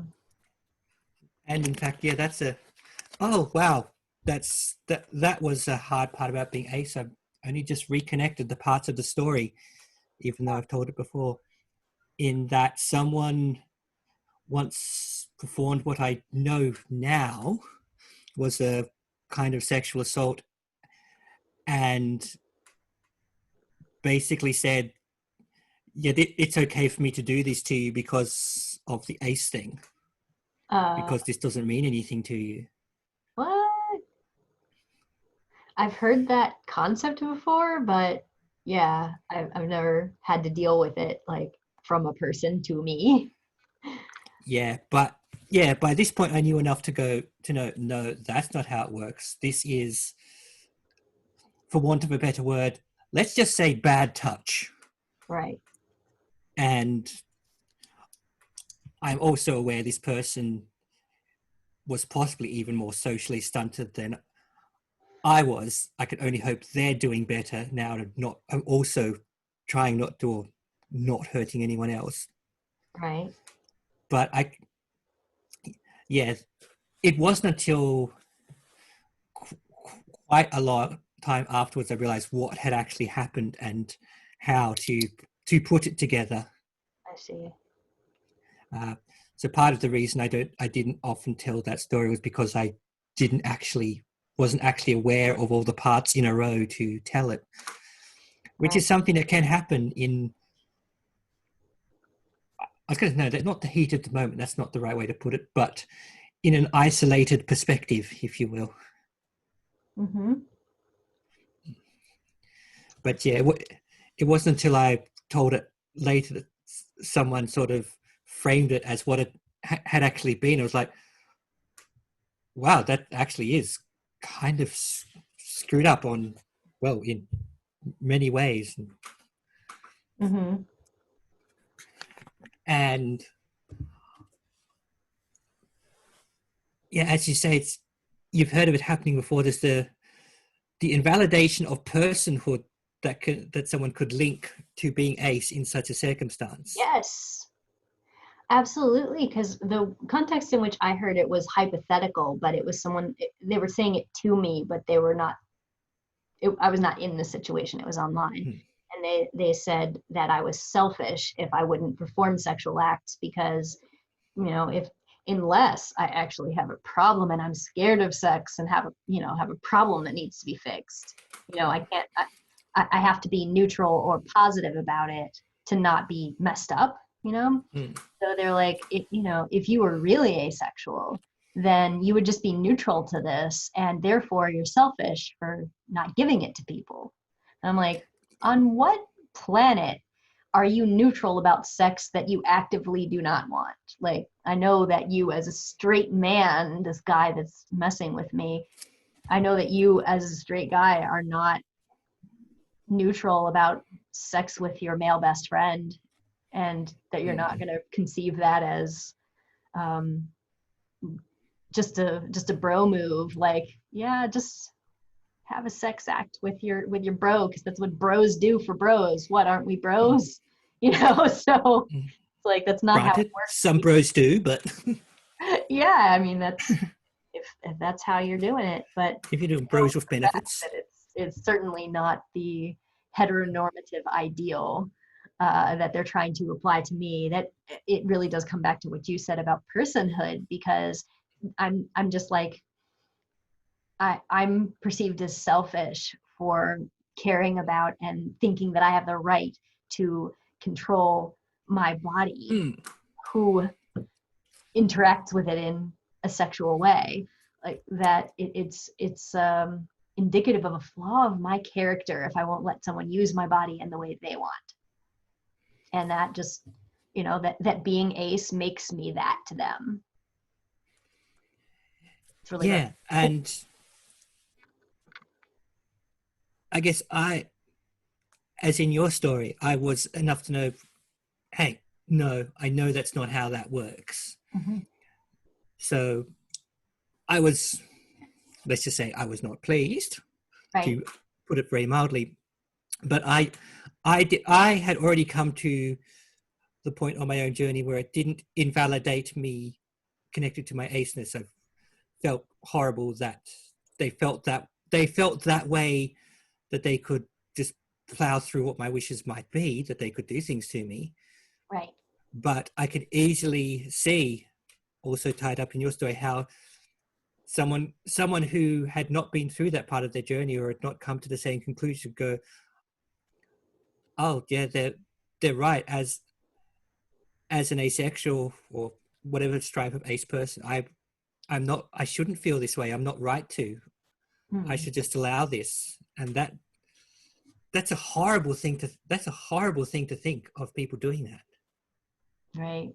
You don't get the same consent rights as everybody else if you're ace, because you're just this like blank space that other people can mold into what they want. Gross. Yeah, some things about it aren't so fun.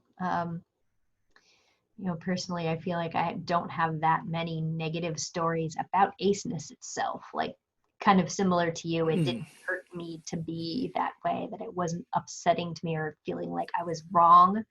But the things other people have done to and said about me and to me are always the worst parts for me. Is it's not me, it's the world.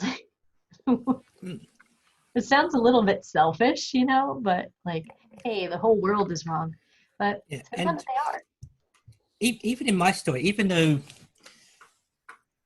what she did was a bad thing connected to my being, and she connected it to my being ace, I don't feel like it was a bad part of being ace, if you see what I mean. Yes. Yeah. The fact that you were ace is relevant, and there was a bad thing. But yeah.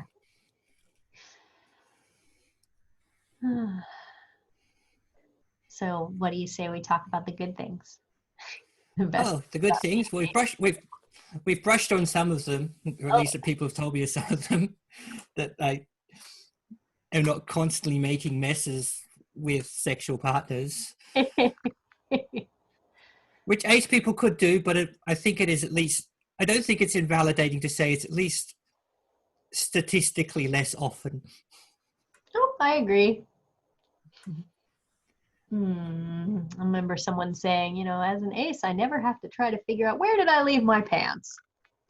I thought that, even though obviously, like you said, there are aces who have been in that situation. Well, yeah, sometimes I just forget where my pants are. That's just a thing.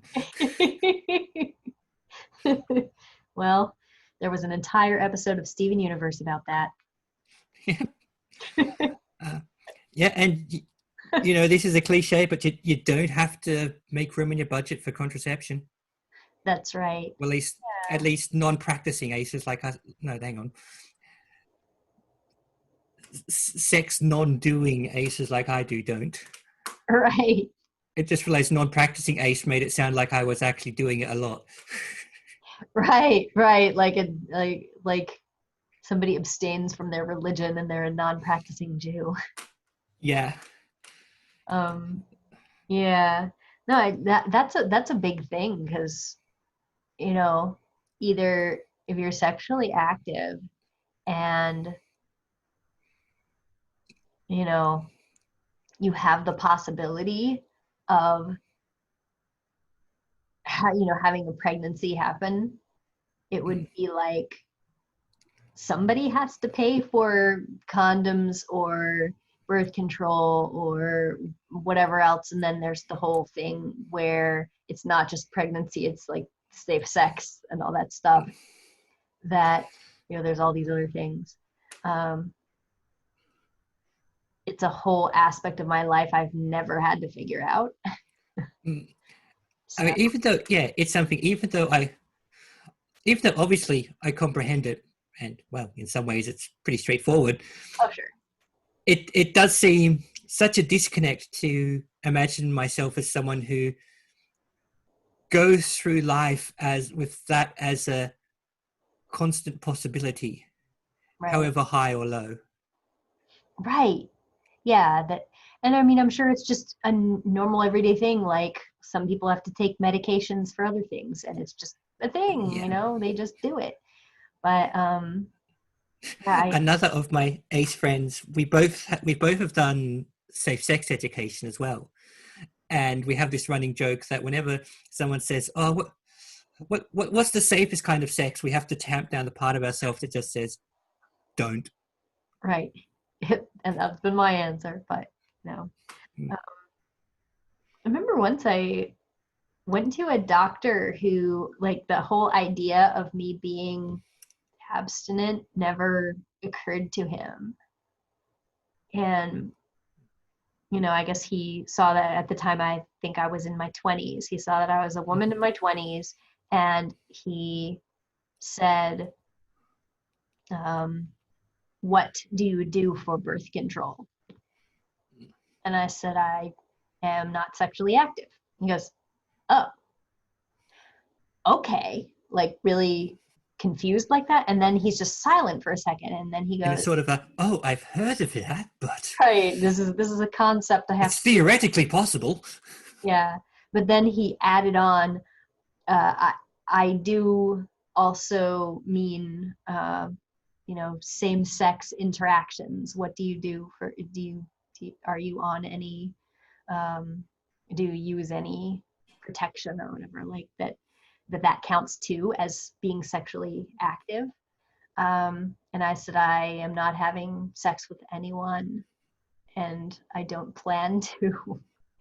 And that was, he was a pleasant enough doctor, but at the end of the interaction, he gave me a card and said, if you ever need to talk to someone, and it was like a mental health counselor. And I'm like, I'm sure that card would not have been given to me if we had not had that conversation, and it hadn't been so obvious to him that he's looking at a lady on his examination table who by all these statistics should be in, I guess, the most sexually active time of her life, and she's just saying nope. And he's just like, that can't be right. I guess it could have been blunter but funnier if the card had been for a brothel.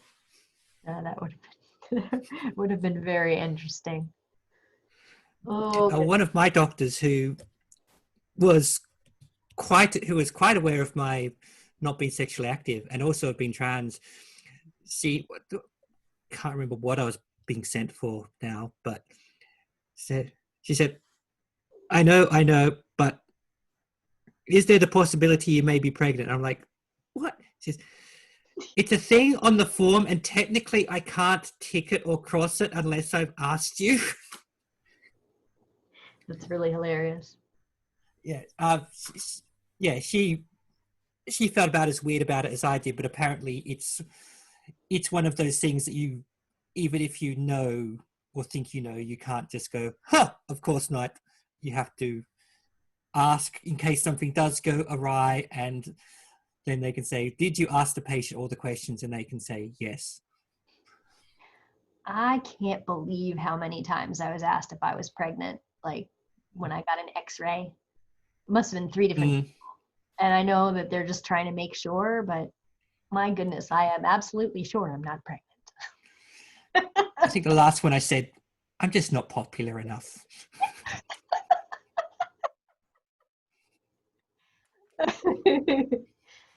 Yeah, well, this body, population 1. Oh, that's a good one. I like that. Well, thank you. I just came up with it. Awesome. Not occupied. Ooh, even better. I'll just put a sign on my stomach that says that. Yeah. So, yeah, what other good things can we talk about for best things about being ace? Well, I mean, there's being able to tell anecdotes like this. That's pretty cool. Yeah. And in my case, I've met a lot of people I like, including yourself, through the community connections that come with being ace. So that's no bad thing. I think so. Definitely. I've met a lot of nice people too, that there's this sort of aspect of society that is kind of expected to be there in a lot of relationships. And it's kind of assumed not to be happening when you talk in ace circles. Like they're assuming that you're not talking to them to hit on them. Like it's always the possibility that they are still, but it's sort of like the default is flipped, you know? I had a friend who, I almost feel bad for her, even though technically it's her faux pas. My friend is someone who is allosexual and in the right context will very much admit that she enjoys physical sex and closeness and everything that goes with it. And at one point, I can't even remember if it was something she'd done or something she just heard on a TV or something, and said, can you even imagine going? No, she said, I can't imagine going for X number of months or X period without having sex or any kind of sexual thing. And I was like, oh, I can. What about however old I was at the time? Years. And she was like, what? What the hell could someone? And then she didn't know I was ace, so she's coming from a place of literal ignorance. And then halfway through the sentence, the switch flipped in her head, and she went, oh my God, you're asexual. I didn't even think about it. That's just so rude of me to not even consider it. And she genuinely felt terrible that she had not considered the members of her local asexual, aromantic community.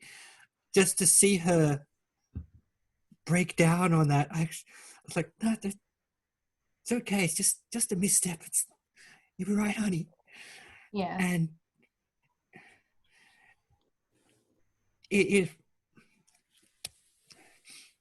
I'll find, so obviously she knew about it, but just needed that little nudge to make herself think about it. Mm-hmm. But it's also refreshing that once that nudge is made, she is perfectly on board with how it all works or doesn't work. Yeah. Hmm. So that was heartwarming and funny and a little sad. And like I said, sometimes someone's apology and regret is so genuinely felt that you're like, no, we really are cool. Yeah. And I imagine also the intensity of that will help her understand in the future that you can't come from a place of like assumption that everybody is walking around with this need or this building feeling like if you don't get it after a certain amount of time, then it's just gonna drive you up the wall. Like not everybody is experiencing that. And that's one of the things that I think is really important in kind of asexual activism is to undo the idea that that's the default. And I love when people start to think about ACE inclusion in everyday. It's not always just like, let's talk about it like it doesn't exist and maybe mention asexuality as an exception and then, you know, talk as if it doesn't exist for the rest of the conversation. You know what I mean? You've seen what I'm talking about, right? Yeah. I Yeah. also have another friend who didn't know she wasn't very out Uh-huh. because of how the social circles didn't overlap. Uh-huh. A mutual friend was like, oh yeah, well the only asexual person I know is Daria. And she was like, and me? And what? She was like, what? And it got this, it's like, how can you not know? Well, I mean, I didn't really assume, but how could I know? And she was kind of stymied because she had done activism, but the mutual friend wasn't someone who mixed in activist circles or tended to go to such events. So it it was less a matter of ignorance of aceness as it was this poor activist going, but I'm me. Everyone knows about me. Oh, it's funny. Don't give her the aces and thou. Love it. Yeah, that's cute. How can you not know? Yeah, the mutual friend was like, well, if you said I'd be fine. You just never said, I'm sure I, and you know, you can see that, you could see the gears turning that the other asexual girl is trying to nail a time at which it must have become clear in front of our mutual friend and coming up blank each time. That's funny. But you're just so loudly ace that everyone knew about you. Yeah. Like I said, sometimes it's getting me to stop. That's the problem. Not a bad thing in, all contexts. Certainly Yeah. not Well, yours. there's something to be said for my friend not being, well, to a certain group of her friends not being out of normalizing it, if you will, that the idea of, oh yeah, some of my friends are ace, like some of my friends are blonde or Asian or whatever, and that only because it had come up that the mutual friend didn't think of her ace friends as some kind of special subgroup she needed to be aware of. She just only thought she had the one, but didn't like categorize us Right. or categorize me because she didn't know there was an us. Category of one. Hmm. Oh, that's right. I think it was because I was wearing a jacket that had the flag on the lapel. Oh, that's fun. I don't have a lapel pin.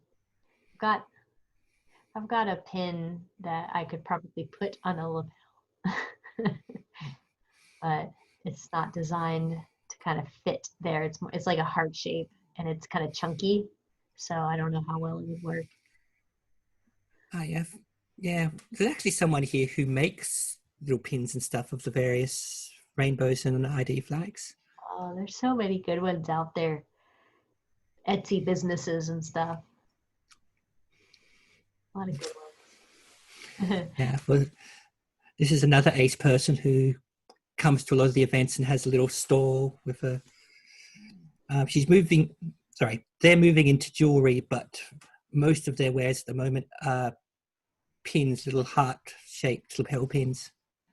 That sounds great. And we need those. And I think also that they start conversations, and then people who do know what they are, they get a secret message. And if you don't know what it is, you can ask. Yeah, well, I was proud of another friend entirely from any other stories that I was at a group gathering and our friends, and this friend of mine, one friend asked what the pin was, and this other friend who, as far as I knew, had no foot in the queer community or special knowledge whatsoever, just said, "Oh, don't you know that's the flag for Ace Pride?" Mm-hmm. And I'm so proud of her just for knowing that and just happily saying it rather than it being so. It was this nice feeling of being a known quantity that someone else was just going to say, "Oh yeah, that's a thing." Oh, I love Not that. because I'd been bugging her with it at all. This is one of the few friends who hadn't been much aware of my activism, or at least enough to know flags, but who just saw this thing I happened to be wearing and said, "Oh yeah, that's that." Yeah.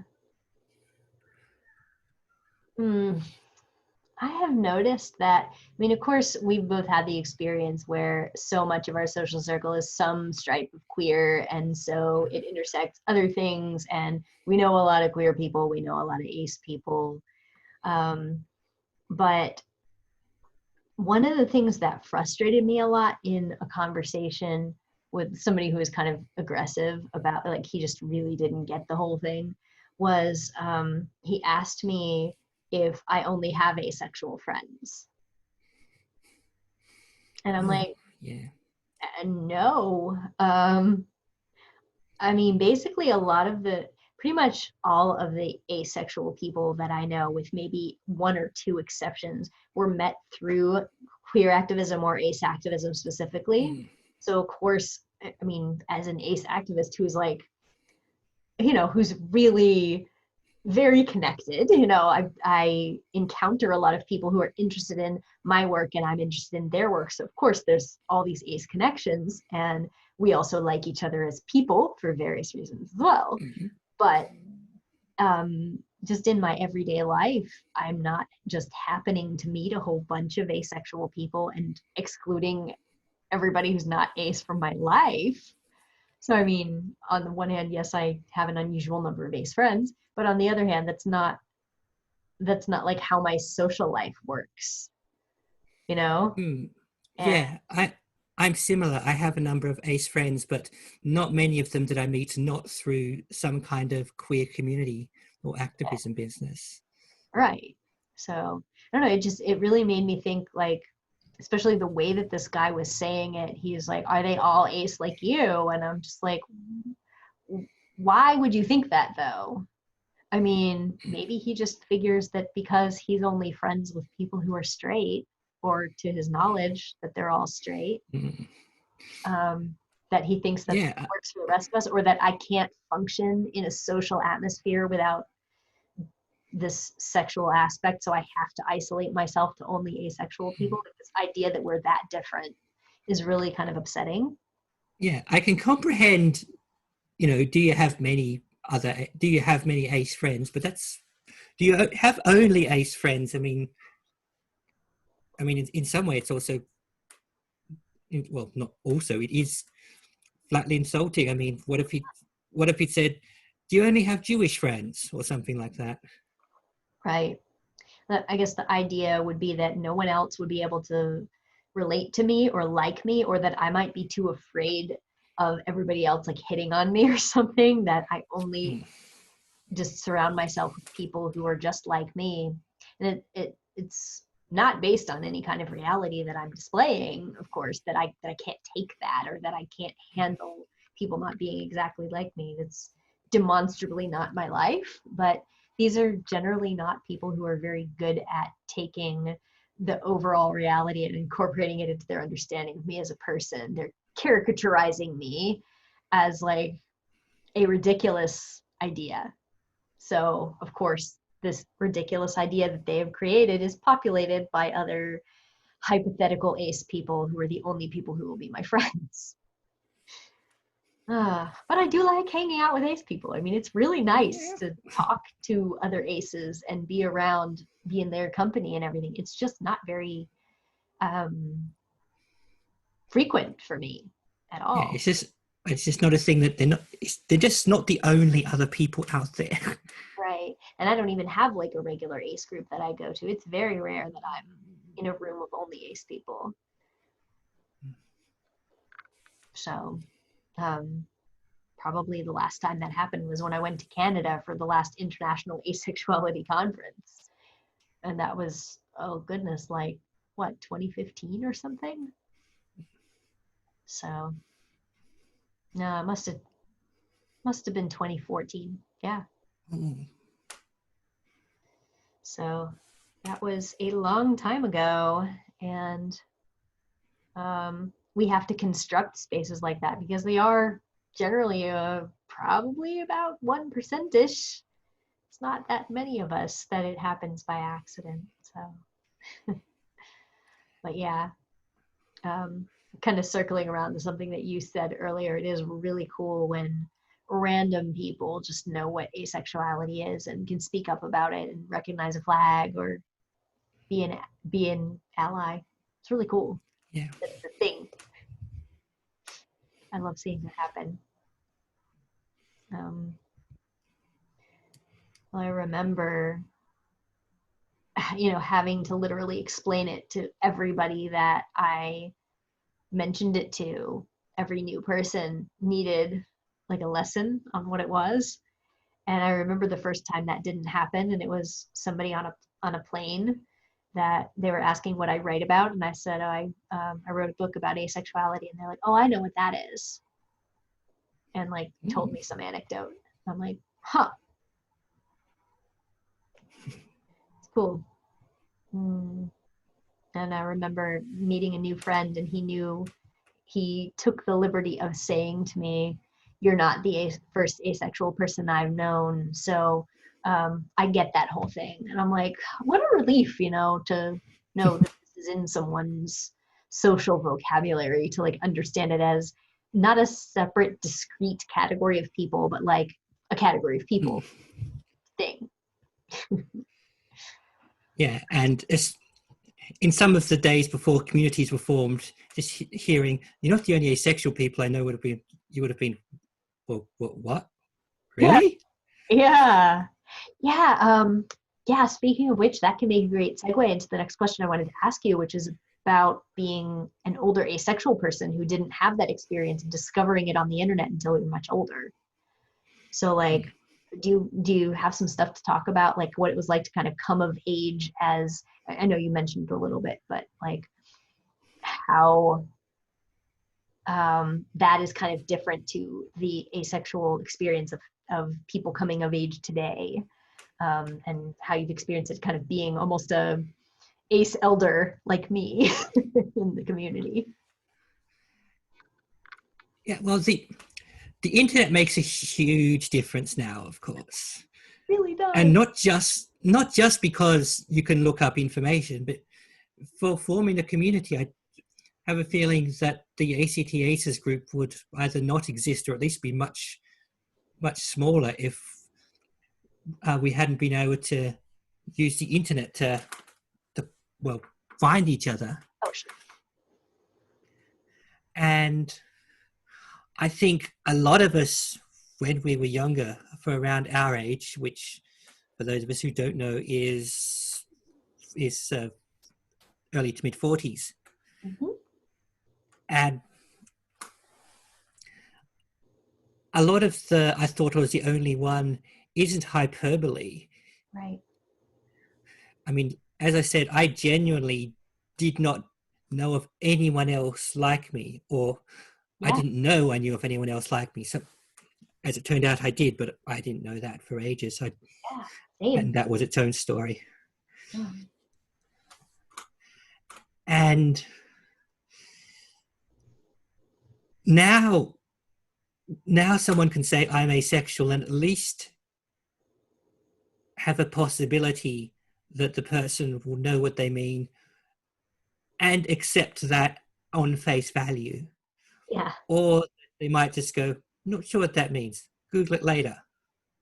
right, exactly. Or even that they're at least in a world of enough awareness of sexual and romantic diversity that even if they don't grasp it right away, they'll at least have the internal framework to be able to relate to it.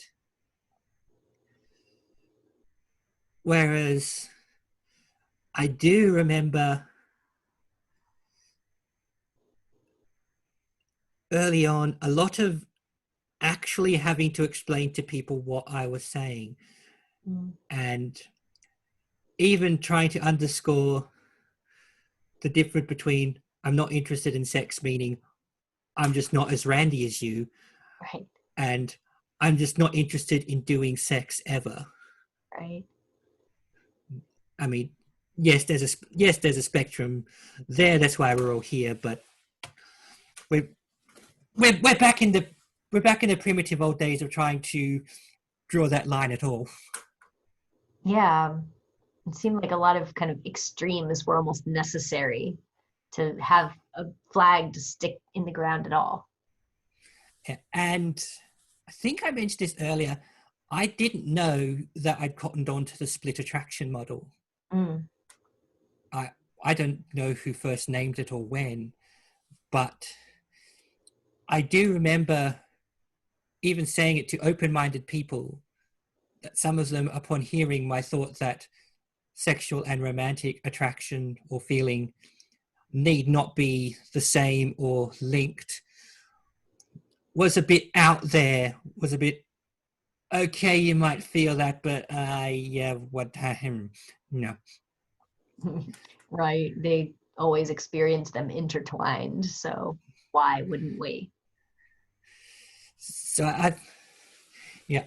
I remember a lot of trying to explain stuff.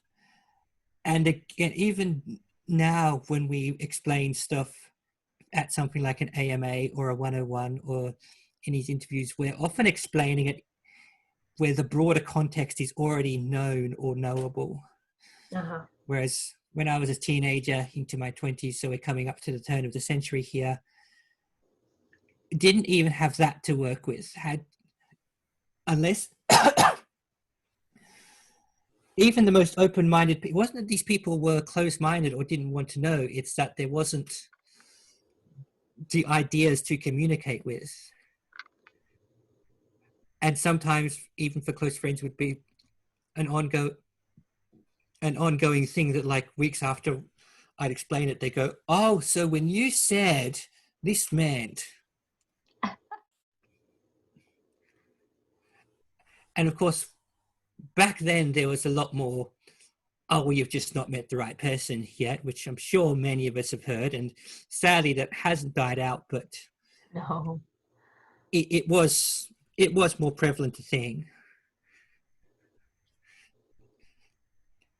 To which I would say something like, yeah, so far no, and doesn't look like I'm gonna. Mm, And part of me goes, well, yes, technically true. I've not met the person who's so wildly sexually attractive that I've even overcome my complete lack of sexual attraction to any living being.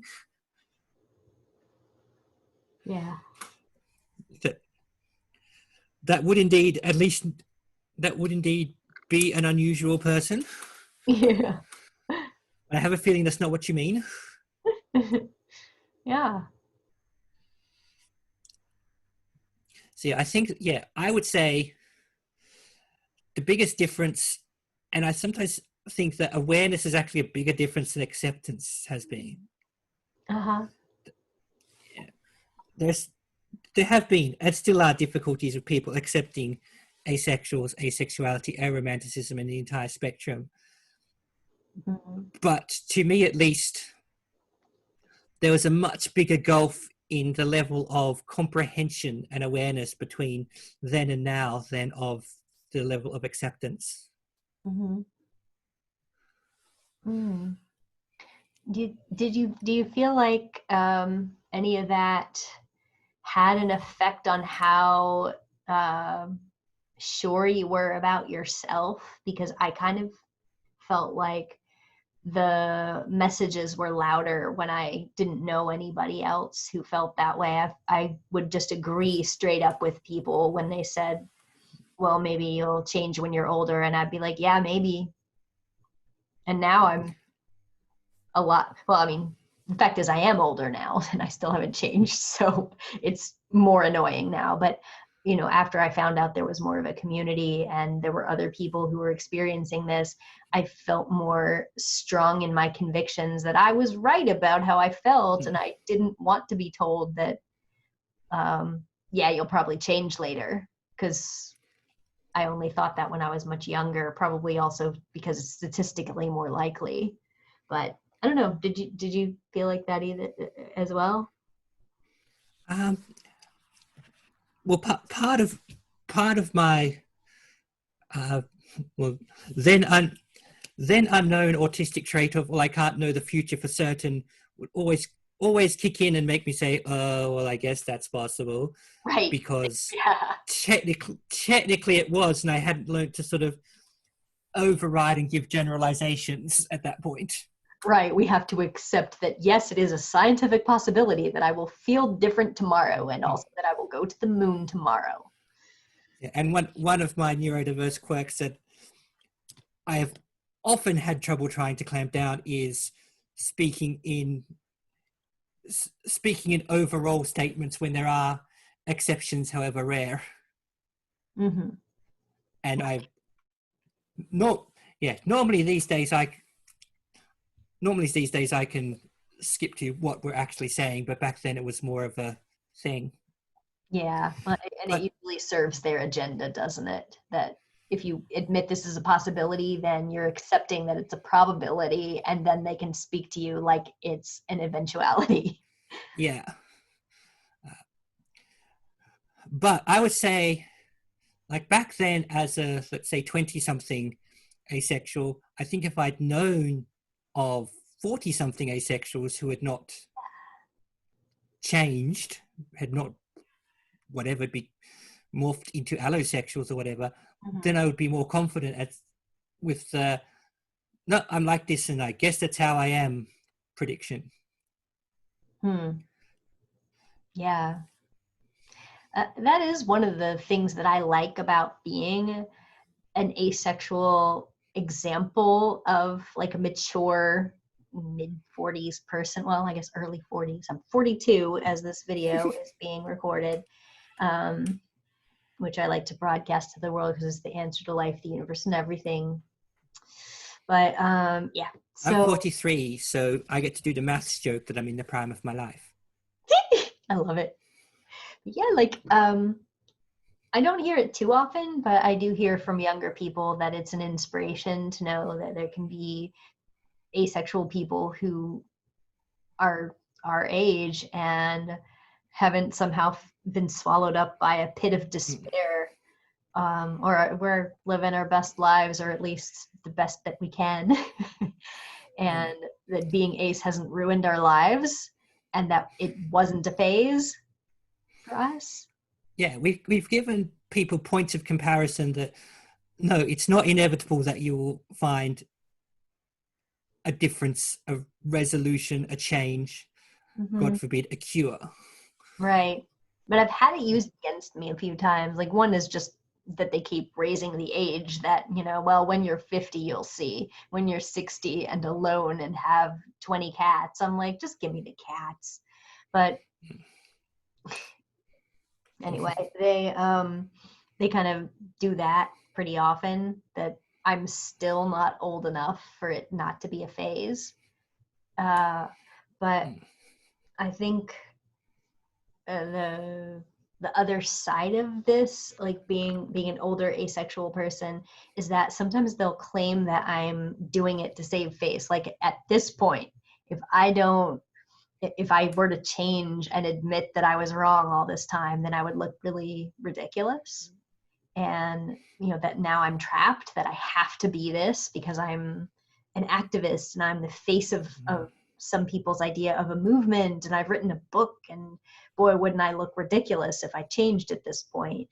And there is some pressure for that, both to not let those people be right and to continue to be that beacon for people who want to be 40 plus and still feel the way they feel, who want to see an example of that. But I don't feel that internally. I don't feel like trapped at all. I don't feel like I couldn't change what I call myself or have some. I feel like just the human condition is that we find words for what we're experiencing after we experience it, and there's no reason to just say all those things are off limits. I reject them from my life just on principle because I want these words. That's not how it is for me.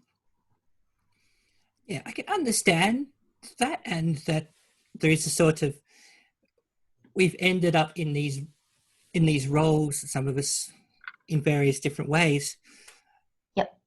In which we might be tempted to do or not do things because we think we should or shouldn't change, but all sorts of things about you can change. Yes. It's like I don't not buy food because I might get hit by a bus tomorrow. Right. I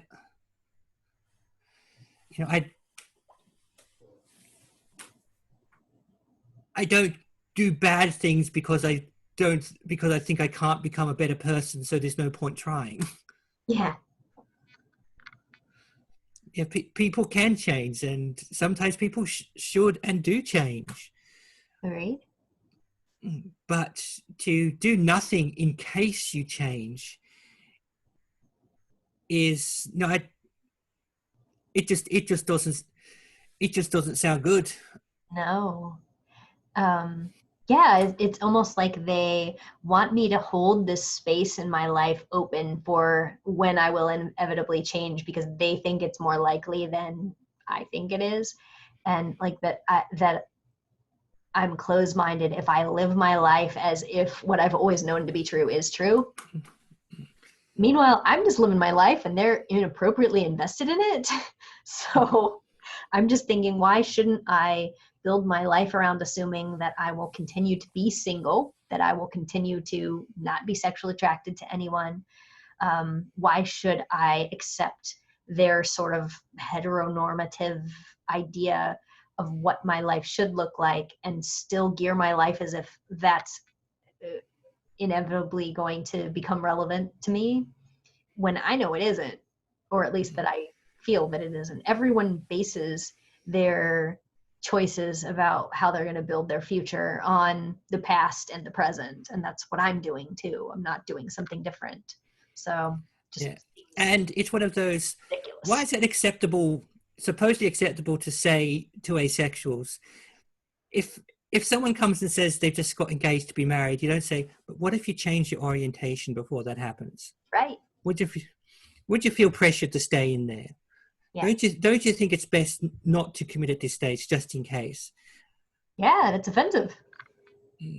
And granted, yes, that does happen, but you don't say that to someone, and you certainly don't use it as a reason not to get married or whatever. Oh, 100%. And everyone would think you're the asshole in that situation if you said, yes, but what if you're wrong about loving them? Then it'll be really messy when you divorce. So you should just really be cautious and live your life around assuming this crappy thing that I'm proposing is true, and that you have no right to express to build your life around what your convictions are telling you is true. And also, now we're at a point where, well, there's more than one asexual activist in the world. So if one of us does somehow change, well, that doesn't mean they have to stop fighting for ace visibility anyway, Right. because it's still a good thing to do, even if you're not ace yourself. And I know people who do that, and I'm very pleased about them and proud of them. Yes. But also, yeah, if an ace activist does change and decides to pack it in, the movement won't disappear. It'll be disappointing to lose someone from the movement. Mm-hmm. But again, that's not a reason to not have someone in the movement in the first place in case they leave it. Yeah. Oh, I remember seeing some discussion of that. There was this conversation surrounding when David J decided to have sex. And I was like, okay, he had sex. It doesn't, I saw people saying, oh, he sold out. I'm like, sold what? Did it, I mean, was there money exchanged? I don't think so. But, but the idea that he somehow betrayed the cause or something. It's like, number one, even if he decided not to identify as asexual anymore after everything that he's done, that would not be invalid and his work wouldn't be invalid. But on top of that, he, like, the way that he wrote about why he had sex and what it was like for him and how it did so much to confirm how asexual he really was, like, all of that is part of some people's ace stories, and I don't understand why everybody was so eager to see him undone, just because he was important in the movement. Yeah, and it's not like straight after that happened you went, oh dear, then sent a message, sorry Daria, David J's done it, got to wrap up the whole thing. Right. So strange. And I mean, when you are in a public facing role for something like this, I think it is smart to understand that people are looking up to you or looking to you, even if that's just like a one-on-one mentor-mentee role, or if it's you're on national news all the time. It's very important when people are listening to you to choose your words carefully, but that doesn't mean your life isn't yours. So I have always wanted to make it very clear in my discussions of asexuality that I haven't made a chastity vow and I haven't made a promise that this is forever and always going to be how I identify, because like we've discussed, if things change, I change what words I use to describe it, but so far they haven't. So here I am. I think, being a 42-year-old woman, if I suddenly started experiencing sexual attraction, it would definitely be really disorienting and probably upsetting. That's how a lot of changes are when something's been normal for you for, close to 40 years. But it doesn't. It does it does happen to some of us on temporary basis if we mess around with medication or treatments too. Exactly. Maybe not attraction so far, maybe not attraction to specific beings, but can affect drive or libido or Yes. what have you. Right.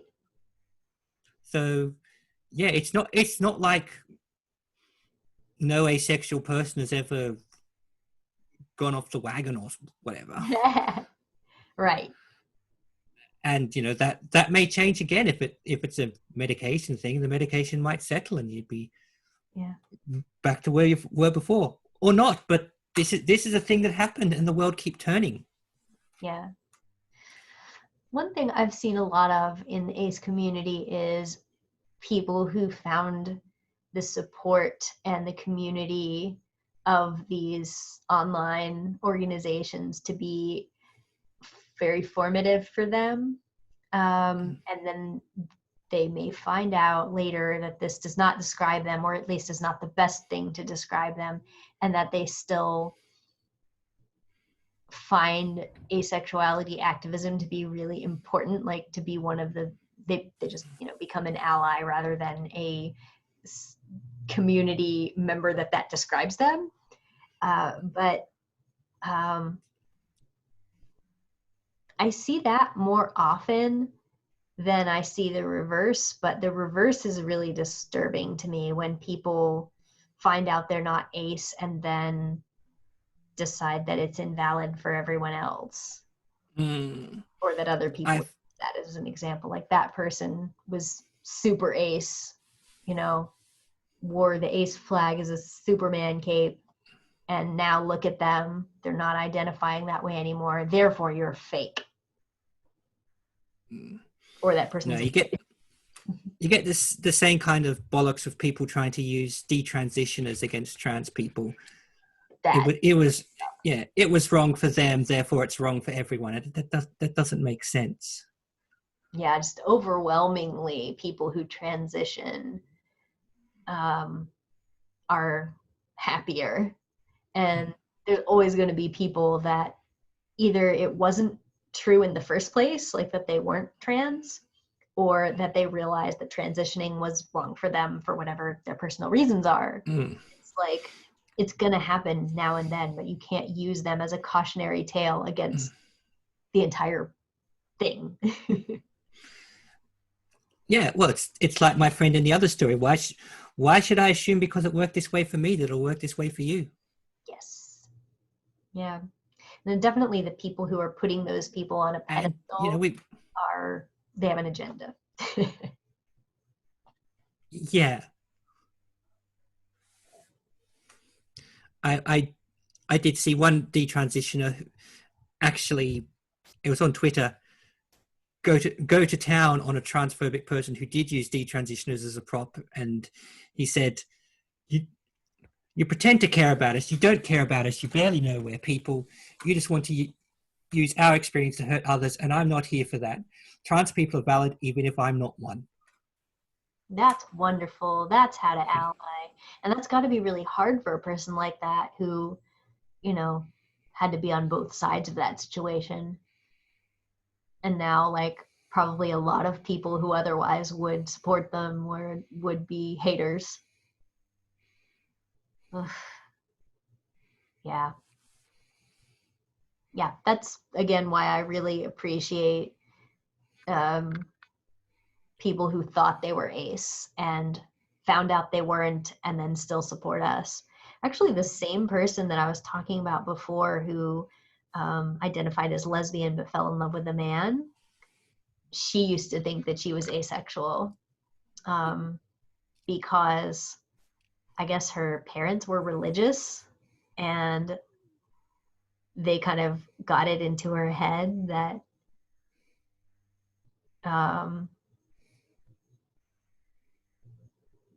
I guess that she wasn't supposed to consider women to be potential mates. So she had a lot of really, really bad relationships and sexual relationships with men that were not satisfying. So she thought, I just don't like sex and I just don't like it.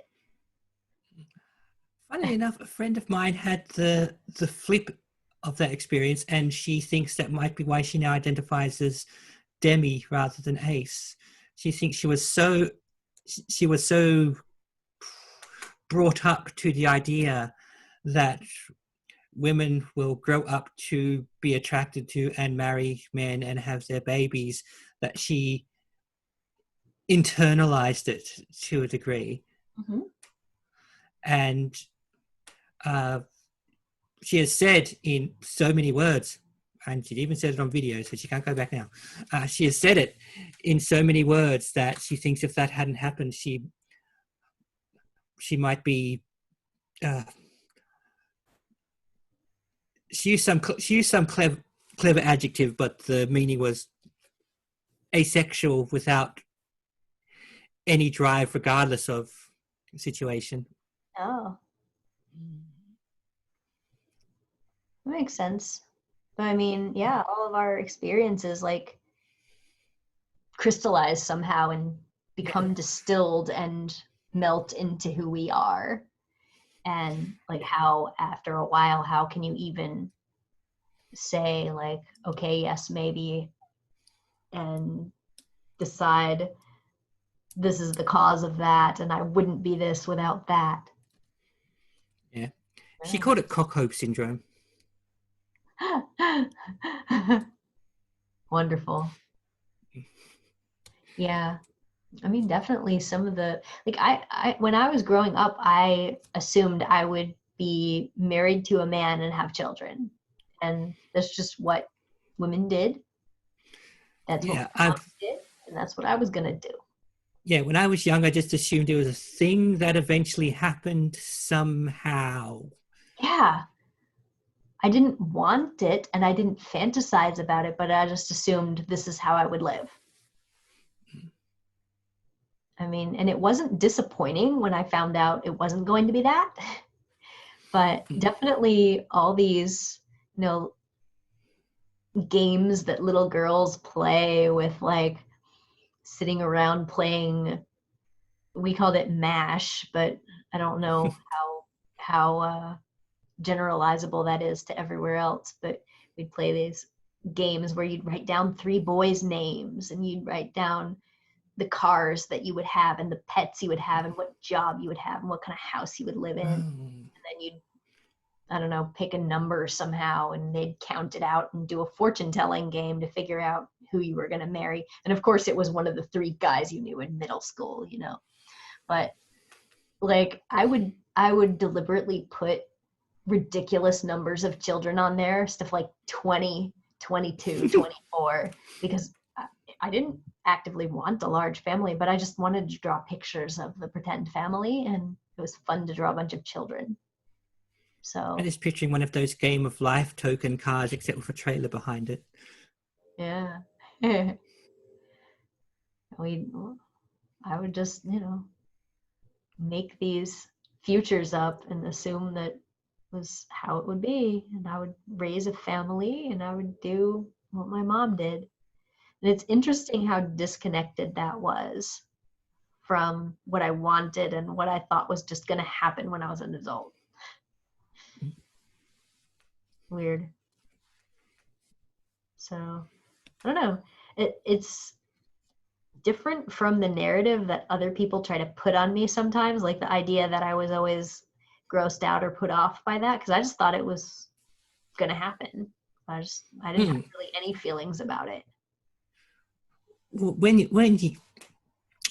you're young, there are some things that can just seem like an inevitability because you don't actually understand that the future isn't set, that not everyone's going to end up as your limited perception says. That's right. And generally adults were correct about the things that I was going to do when I was older. Um, you know, that, okay, you're going to go through puberty. Okay, you're going to graduate high school. Okay, like you're going to have to live independently. And even if you can't imagine it as a kid, the things that they, you know, even things like you're going to want to drink coffee, even though it tastes like butt to you right now. You know, I absolutely love coffee. The coffee one didn't change. I still don't like coffee.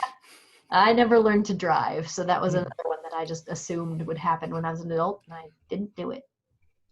But, you know, it's just a lot of things that they tell you that they just assume you'll want and like when you're older. They're right, so you just get used to it. But I don't know, I wasn't incredibly resistant to the idea. I just, you know, when it turned out not to be the same as the people I went to school with, I was like, something is different here, and I don't accept that I should be worried about it or that I should be trying to change it. So that's me.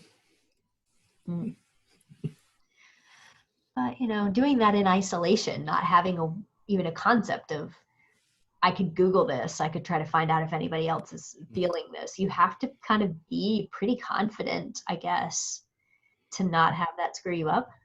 So I guess we were lucky. Yeah.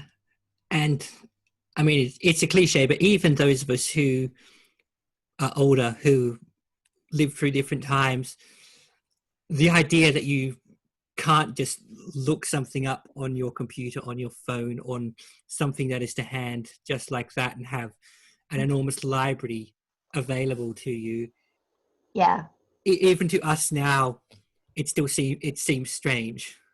right. It was such a game changer that it just melted down the entire framework of how things were before and rebuilt it as this, and now information is instantly accessible when it was completely not before. Yeah, I still get these occasional. Obviously, I was aware of this of something at this point in time, but how on earth could I have known that if I wasn't able to just go and look it up? Right. Ugh, just so many conversations that wouldn't even happen now. Like, you could have an entire dinner conversation where you're arguing about whether this person was in this movie, and today somebody would just pull out their smartphone and find out on IMDb within 5 seconds.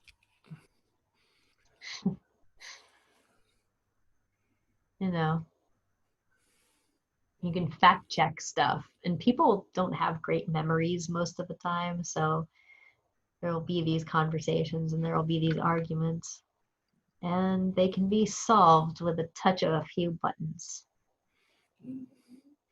That was utterly inconceivable in the early 90s.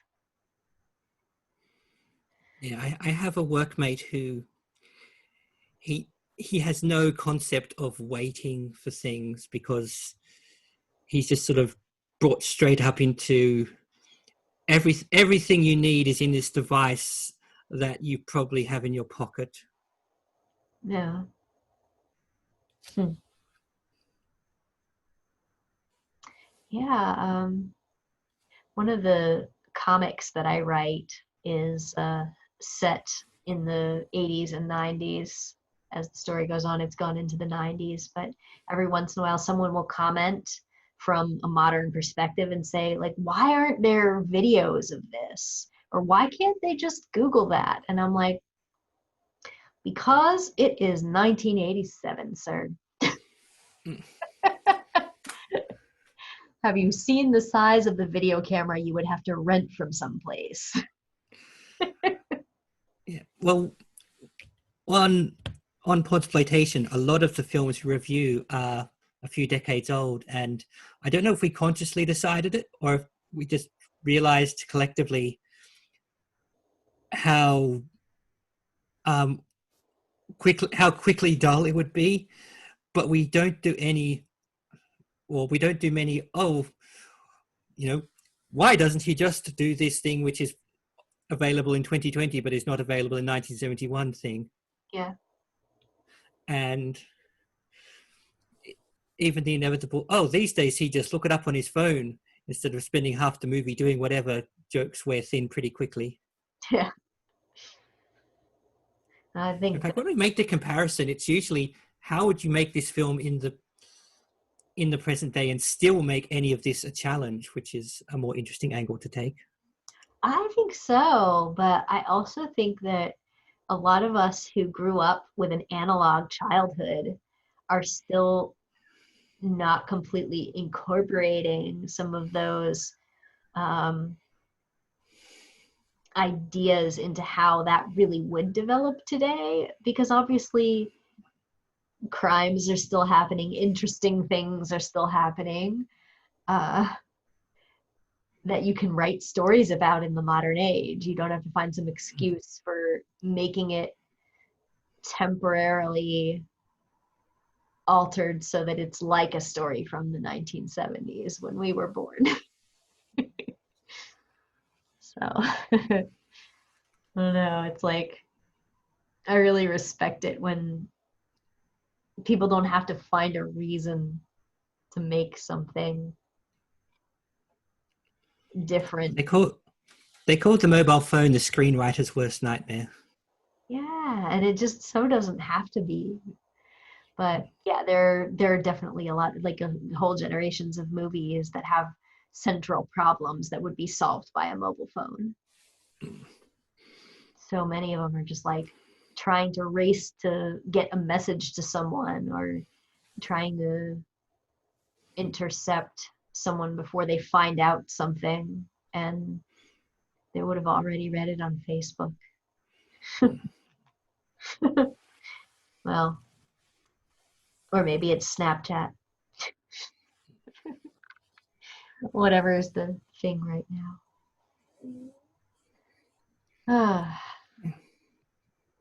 I guess a lot of it is Facebook is being used by us Gen Xers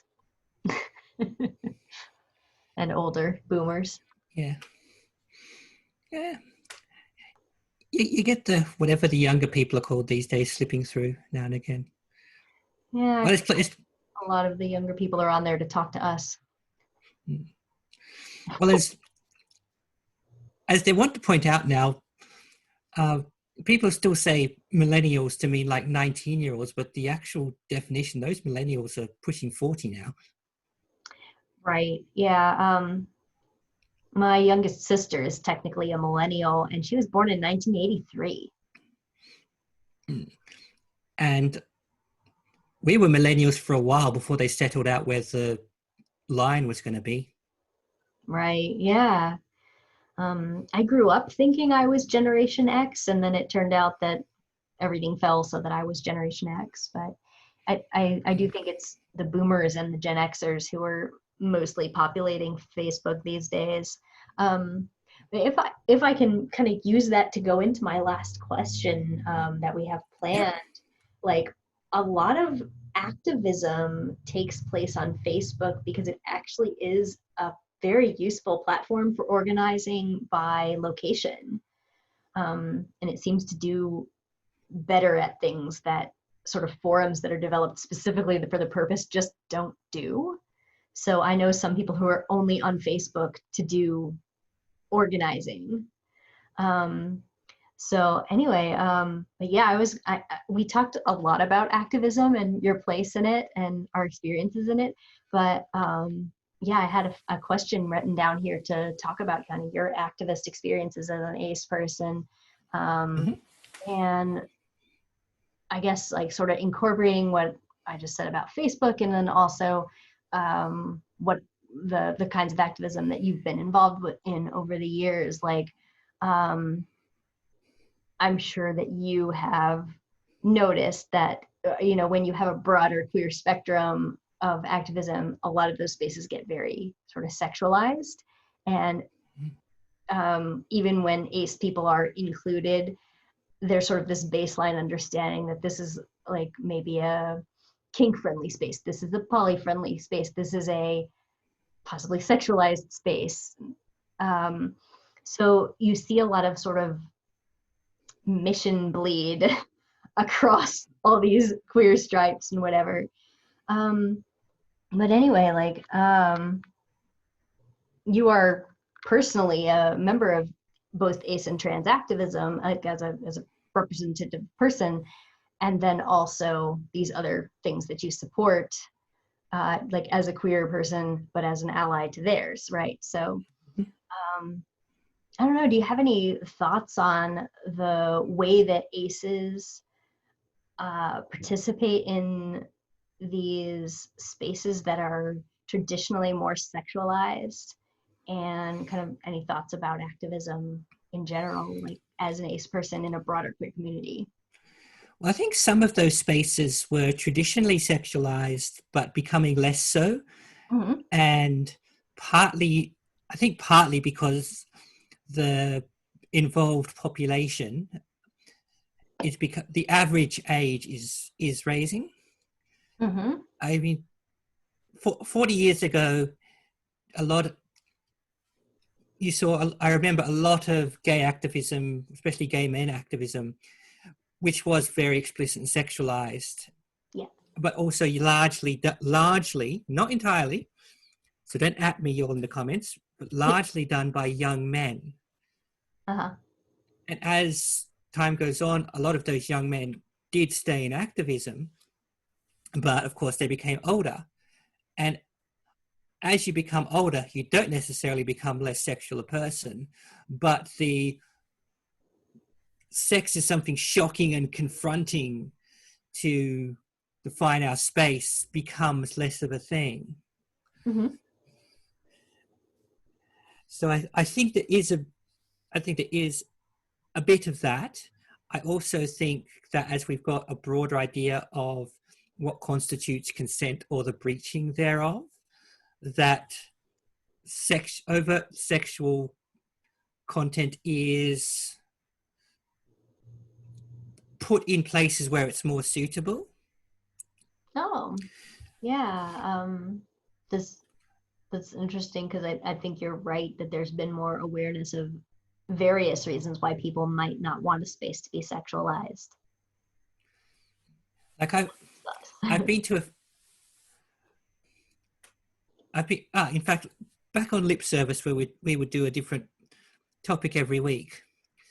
Sometimes we would say, okay, this is going to be about our rights and experience in the field, so it's not going to be very explicit. So, you know, that even younger people can listen, and the people who are not easily upset by sexual things can listen, and that's okay. Then the next week, it's like, this program's all going to be pretty explicit because we're talking about going clam to clam on the radio. And so this is a warning. If you don't like that sort of thing, don't listen. And if you're one of the people who does not want to present such a show, don't join in. Yeah. And one of the community discords I'm on actually has a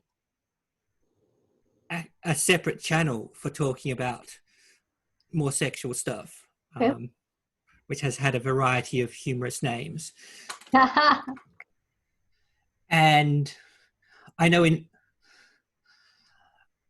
some, I know the way in which you might talk about safe sex to a general community or a younger skewing audience might be different, because you're going to be talking about different levels of experience, but also because it's even more so these days, there are some ways of being explicit that it is no longer seen as appropriate going from someone older to someone younger. Mm-hmm. Not that you should leave detail out of sex education per se, but there are ways you talk about it to your chronological peers than you might to a 16-year-old, for example. Makes sense. So I think, and I realize I've sort of veered from the original question, but I think it's because spaces are becoming more managed in where sexually explicit content goes, Mm-hmm. that aces who are not participating in sex or are sex repulsed or just not interested in hearing about it don't need to be overwhelmed or put off or whatever their reaction is by it. As explored though, some of us are just fine with that and we'll just dive right on in and hear all the adults only talk. But I think this era, because it's in some discussions, even just an online discussion, you might say CW for explicit sex, or CW because we're going to talk content warning, because we're going to talk about this thing. And if you're not into talking about this thing, you can skip it. Yes. And queer spaces and activism spaces are getting better and better about managing when to use or not use a warning, or when to say or not say particular things to particular groups of people, or when to give them the chance to opt out. So I think aces in these queer spaces, there is always going to be pockets of, oh, you're talking sexy talk and I'm not into that. But I think as time has gone on, it's all started to balance itself out. Mm-hmm. Like I said, I've done spurts of education on safe sex now and again, and those are things I know, even if they're not things I regularly put into practice. Right. And that's a selection I, as an ace person, can make to participate in. Right. And there are different levels of talking about safe sex. Sometimes it is very broad, like you say, always use always use a condom and always use this or that. And sometimes it's more explicit, like if you're doing this kind of action, you should do this on this body part to prevent this particular thing occurring. Yeah. I probably should have been actually explicit when talking about being explicit, but there you go. Yeah. But yeah. So I mean, I was doing some research not long ago in the National Library, and they have a bunch of gay men's magazines from the early 1970s, and there is a lot of, in fact, even over the lifespan of magazine, you can see it starts off with a lot of, look at this, it's naked dudes doing dudes because dudes like dudes because we're all so hardcore gay, and it's 1971. And a few years later, they're discussing rights in a more reasoned manner, and they're talking about, hey, maybe one day when we have gay marriage and things like this. So I think also a lot of movements, not all, just a lot of movements in general, do get big and confronting up in your face to sort of seize their moment at first, then start to stabilize, or at least shift into less so, because they're going towards their actual content and things. Yeah. That's a good I mean, point. I think, I mean, obviously there's still explicit gay stuff and gay activism stuff out there, Mhm. but I think if we were all still going on the, oh my God, men on men action, Yeah. we wouldn't have come very far since those magazines were published. Yeah.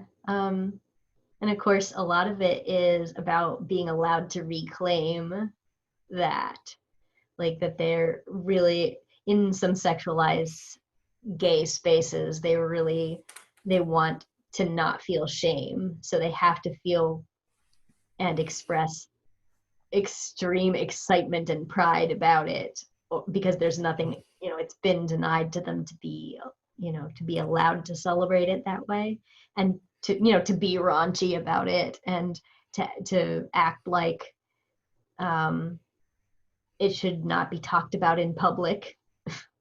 So I understand why some of those spaces are more sexualized, and that some of it is focused around bars or sex clubs or whatever else, like that's one of the only places where they were allowed to have that at all. Yeah. But And sometimes it's about breaking a taboo hard on the first instance. yes. So you're not just breaking the taboo, just using these magazines as an example, you're not just breaking the taboo of homosexuality, you're breaking the taboo of graphicness, of explicitness, of showing and talking about anyone's genitals. Mm-hmm. And sort of that, but that's only going to remain so shocking for so long, and there will always be a market for people who just want to look at naked people. That's fine. Yeah. But to get movement and conversations happening, there will be a change, and at least in this sphere. And I have compared some of the what is an average queer publication from back then and now, and some of the earlier ones, even now, you go, I feel a bit dirty looking at this. Mm-hmm. Whereas later ones, ostensibly the descendants, or even later issues of the same magazines that have lasted, Oh yeah. it's just like it's a magazine. Yes, maybe you wouldn't let your kids read it, but it doesn't. It's not so explicit. Your fingers are burning. Yeah. When I went to the Lambda Awards, when my book was nominated for an award, they gave little goodie bags to attendees. And this sounds kind of weird, but um, I went there with my dad. He wanted to see his little girl possibly get an award, I guess. But he got, Oh. a goodie bag, and he's just like, you can have mine. So I got these bags of queer books, and they included magazines, like, you know, and I normally wouldn't have a reason to purchase those magazines, but, you know, since I owned them, I was able to look at them and see, like, it's the ones that I received anyway were basically the same as, say, if I had bought a Cosmo or something that's aimed at me. There's some stuff about sex in there, and there's some pictures of like women trying to look really attractive, and maybe there's a guy that's got his arms around her in a very obviously intimate way, and this was like the gay version of that. It's it's not any like it's not pornography. It's just a magazine that makes a different assumption about who you're attracted to. And Yes, a lot of the local queer events used to be a great way to end up with the issues of lesbians on the loose that no one could sell, which is a magazine like you described. yeah. It did seem like there were a lot of sexual ads, though, like a lot of condoms and a lot of sex toys and a lot of stuff like that were in the ads.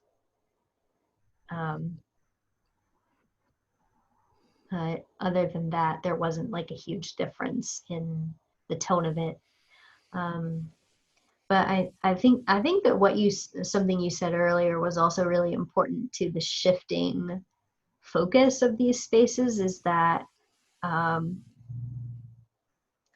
you know, as an ace person, I wouldn't necessarily be put off by a lot of sex talk unless it was explicitly pornographic or something. I'm not interested in like watching movies about those things or hearing really graphic descriptions of these things, but in general, I'm not going to be put off by very specific references to, you know, sexual encounters or whatever. If it's not, as long as it's not like the only thing they're talking about, because it's not interesting to me in general. It's just sustained talk about these things.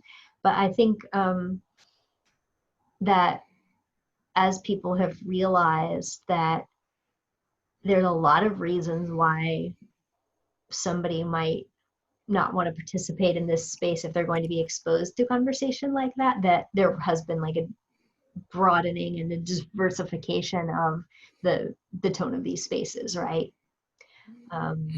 So, but as an ace person, it's kind of like, for me, it's less about being offended or triggered or anything, as it is that this is just so not relevant to my queer life. And if that's the only thing that they're really talking about, then I don't have much to contribute or take from the conversation. But if there's an understanding that none of this can be relevant to me anyway, and that they want to keep me out because I don't have these experiences, that's where I get like this feeling like, why do spaces have to be sexualized to be queer? Because I know they don't have to be. I know that we have something to give and something to take from these conversations that is applicable to all of us, right? Yeah, well, I just thinking about the Spring Out Fair Day, which sadly didn't happen this year because of COVID restrictions, but that's the big community, queer rainbow community day here. And lots of people bring their families and their kids, and to the point that you don't even blink. But compare that to if this were 40, 50 years ago and you were taking your kids to a big gay festival, people would look askance at you. There would be assumptions being made which were not necessarily accurate about the community as a whole, but might be more accurate about particular events. I see. I mean, I'm also just going from the events advertised in those magazines I was reading from the 1970s. Oof. Must have been a real experience reading through some of those and feeling transported to another era. Yeah. One of the amusing things in one of the later issues was the opening editorial talking about how the editor, as a gay man, is sick of all these stereotypes and all these assumptions people make about gay men, and how we're just the same as everyone else, and you shouldn't assume these stereotypes about us. And then the main content of the magazine was a big double-page center spread on musical theater. That's hilarious. You've seen Jeffrey, right? Have you seen that play or movie made of the play? I think I did, but so long ago that I only remembered it's called Jeffrey. That something like what you're talking about happened in there, where in the movie version, I've seen a stage version too, but in the movie version, Patrick Stewart was playing this gay man, and he said that it annoyed him when gays would try to get so respectable on TV and say, I'm an accountant and my lover, he's a construction worker. And I'm like, ooh, get her. And that's how he said it. He's just like, I'm an interior designer and my partner is in cats. So it was really funny how he was just like, I'm a complete stereotype and I'm proud of it. And then he's sweater around his certainly has to be looked like a gay superhero. Adorable. Anyway, at one of the ACE meetups, we certainly didn't defy the stereotype that asexual people are all big nerds, because we ended up with a dozen people talking about quantum computing. Oh yeah. Sometimes stereotypes are there for a reason. It's got to be said, at least that one. It was interesting the last time that I got invited to go do a talk, and I am hanging out with a bunch of like undergrad college kids. So there was a very big age gap, but the conversation afterwards, it was almost entirely about media. It was almost entirely about stuff that's on TV, and every once in a while there would be an ACE relevant thing where they would say, not to get all asexual up in here, but, and then they'd share an anecdote and people would elaborate, and then eventually it would be Star Trek again, and I'm like, this really is so typical. It's pretty funny. Yeah, one of my ACE friends hates that stereotype, but knows she has 2 doctorates, so can only do so much about it. Yeah, exactly. Yeah, kind of a hybrid geek, I guess, because yeah, I'm pretty nerdy about a lot of the stuff that I like, but then I love the science fiction, I love the nerdy internet communities and things like that, but I'm not a gamer and I don't play tabletop games, and Yeah, gaming's where mine falls down a bit as well. Not that I never do it, but I wouldn't, not enough that I'd say I was a gamer. Right. Yeah, but there's enough of us that we know that we can find other ways to connect if, say, the queer D&D isn't our scene and we don't drink alcohol, so we can't go to the queer bar or whatever. There's lots of other ways to connect, like some of the things that you've been doing. Yeah, well, we got some kind of Halloween event at the end of ACE week, so that's going to be fun. That's cool. And I'm guessing that since I will be editing this video after all of this happens, then we'll know by then what happened. Yeah, I guess so. Yeah. We are recording this in late October, but you're most likely going to be my November video, or depending on if I get lazy, maybe December. So we'll see how that works out. But to be completely transparent here, I'm getting sleepy because it's past 1 a.m. So let's figure That's fair. out if there's anything. Yeah, that's fair. I have to go visit my parents soon too, so it's going to work out for both of us. Oh, okay. I'm sure I haven't looked at the clock, but I'm sure that we've covered a lot of ground in a lot of time. But is there, anything else that we should close out on that we didn't get a chance to delve into that you want to leave our listeners with, or anything? I just want to leave off. I doubt I'm the only person in the interviews to have to have said this. I haven't seen them all because they're not all out yet. Yeah. But something I left off with at the ACE 101s is that if you're thinking about this aceness about yourself, it's a way to be. It's not a lack. It's not it's not being incomplete. Yeah. Oh, that's so important. Yeah, to have that part of yourself be something that's not sexually attracted is as valid as if it were. It doesn't mean you're half a person, doesn't mean you're less of a person, doesn't mean you're wrong. Yeah. It's just a way to be. Agreed. Yeah. When I give people advice on how to write asexual characters, I tell them first and foremost, don't write them as a typically sexual person who's missing something. You have to write them whole without that part. They're not missing a puzzle piece because they're a whole puzzle without that piece, without something that's that color.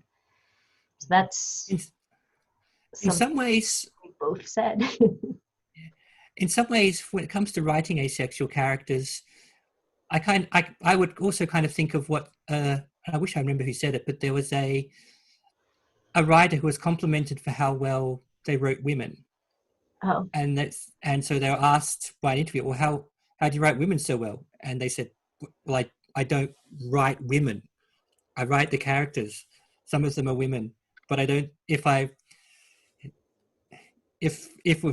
sat down and thought, I'm going to write this woman character doing womanly things, of course it would come off weird and stilted. Mm-hmm.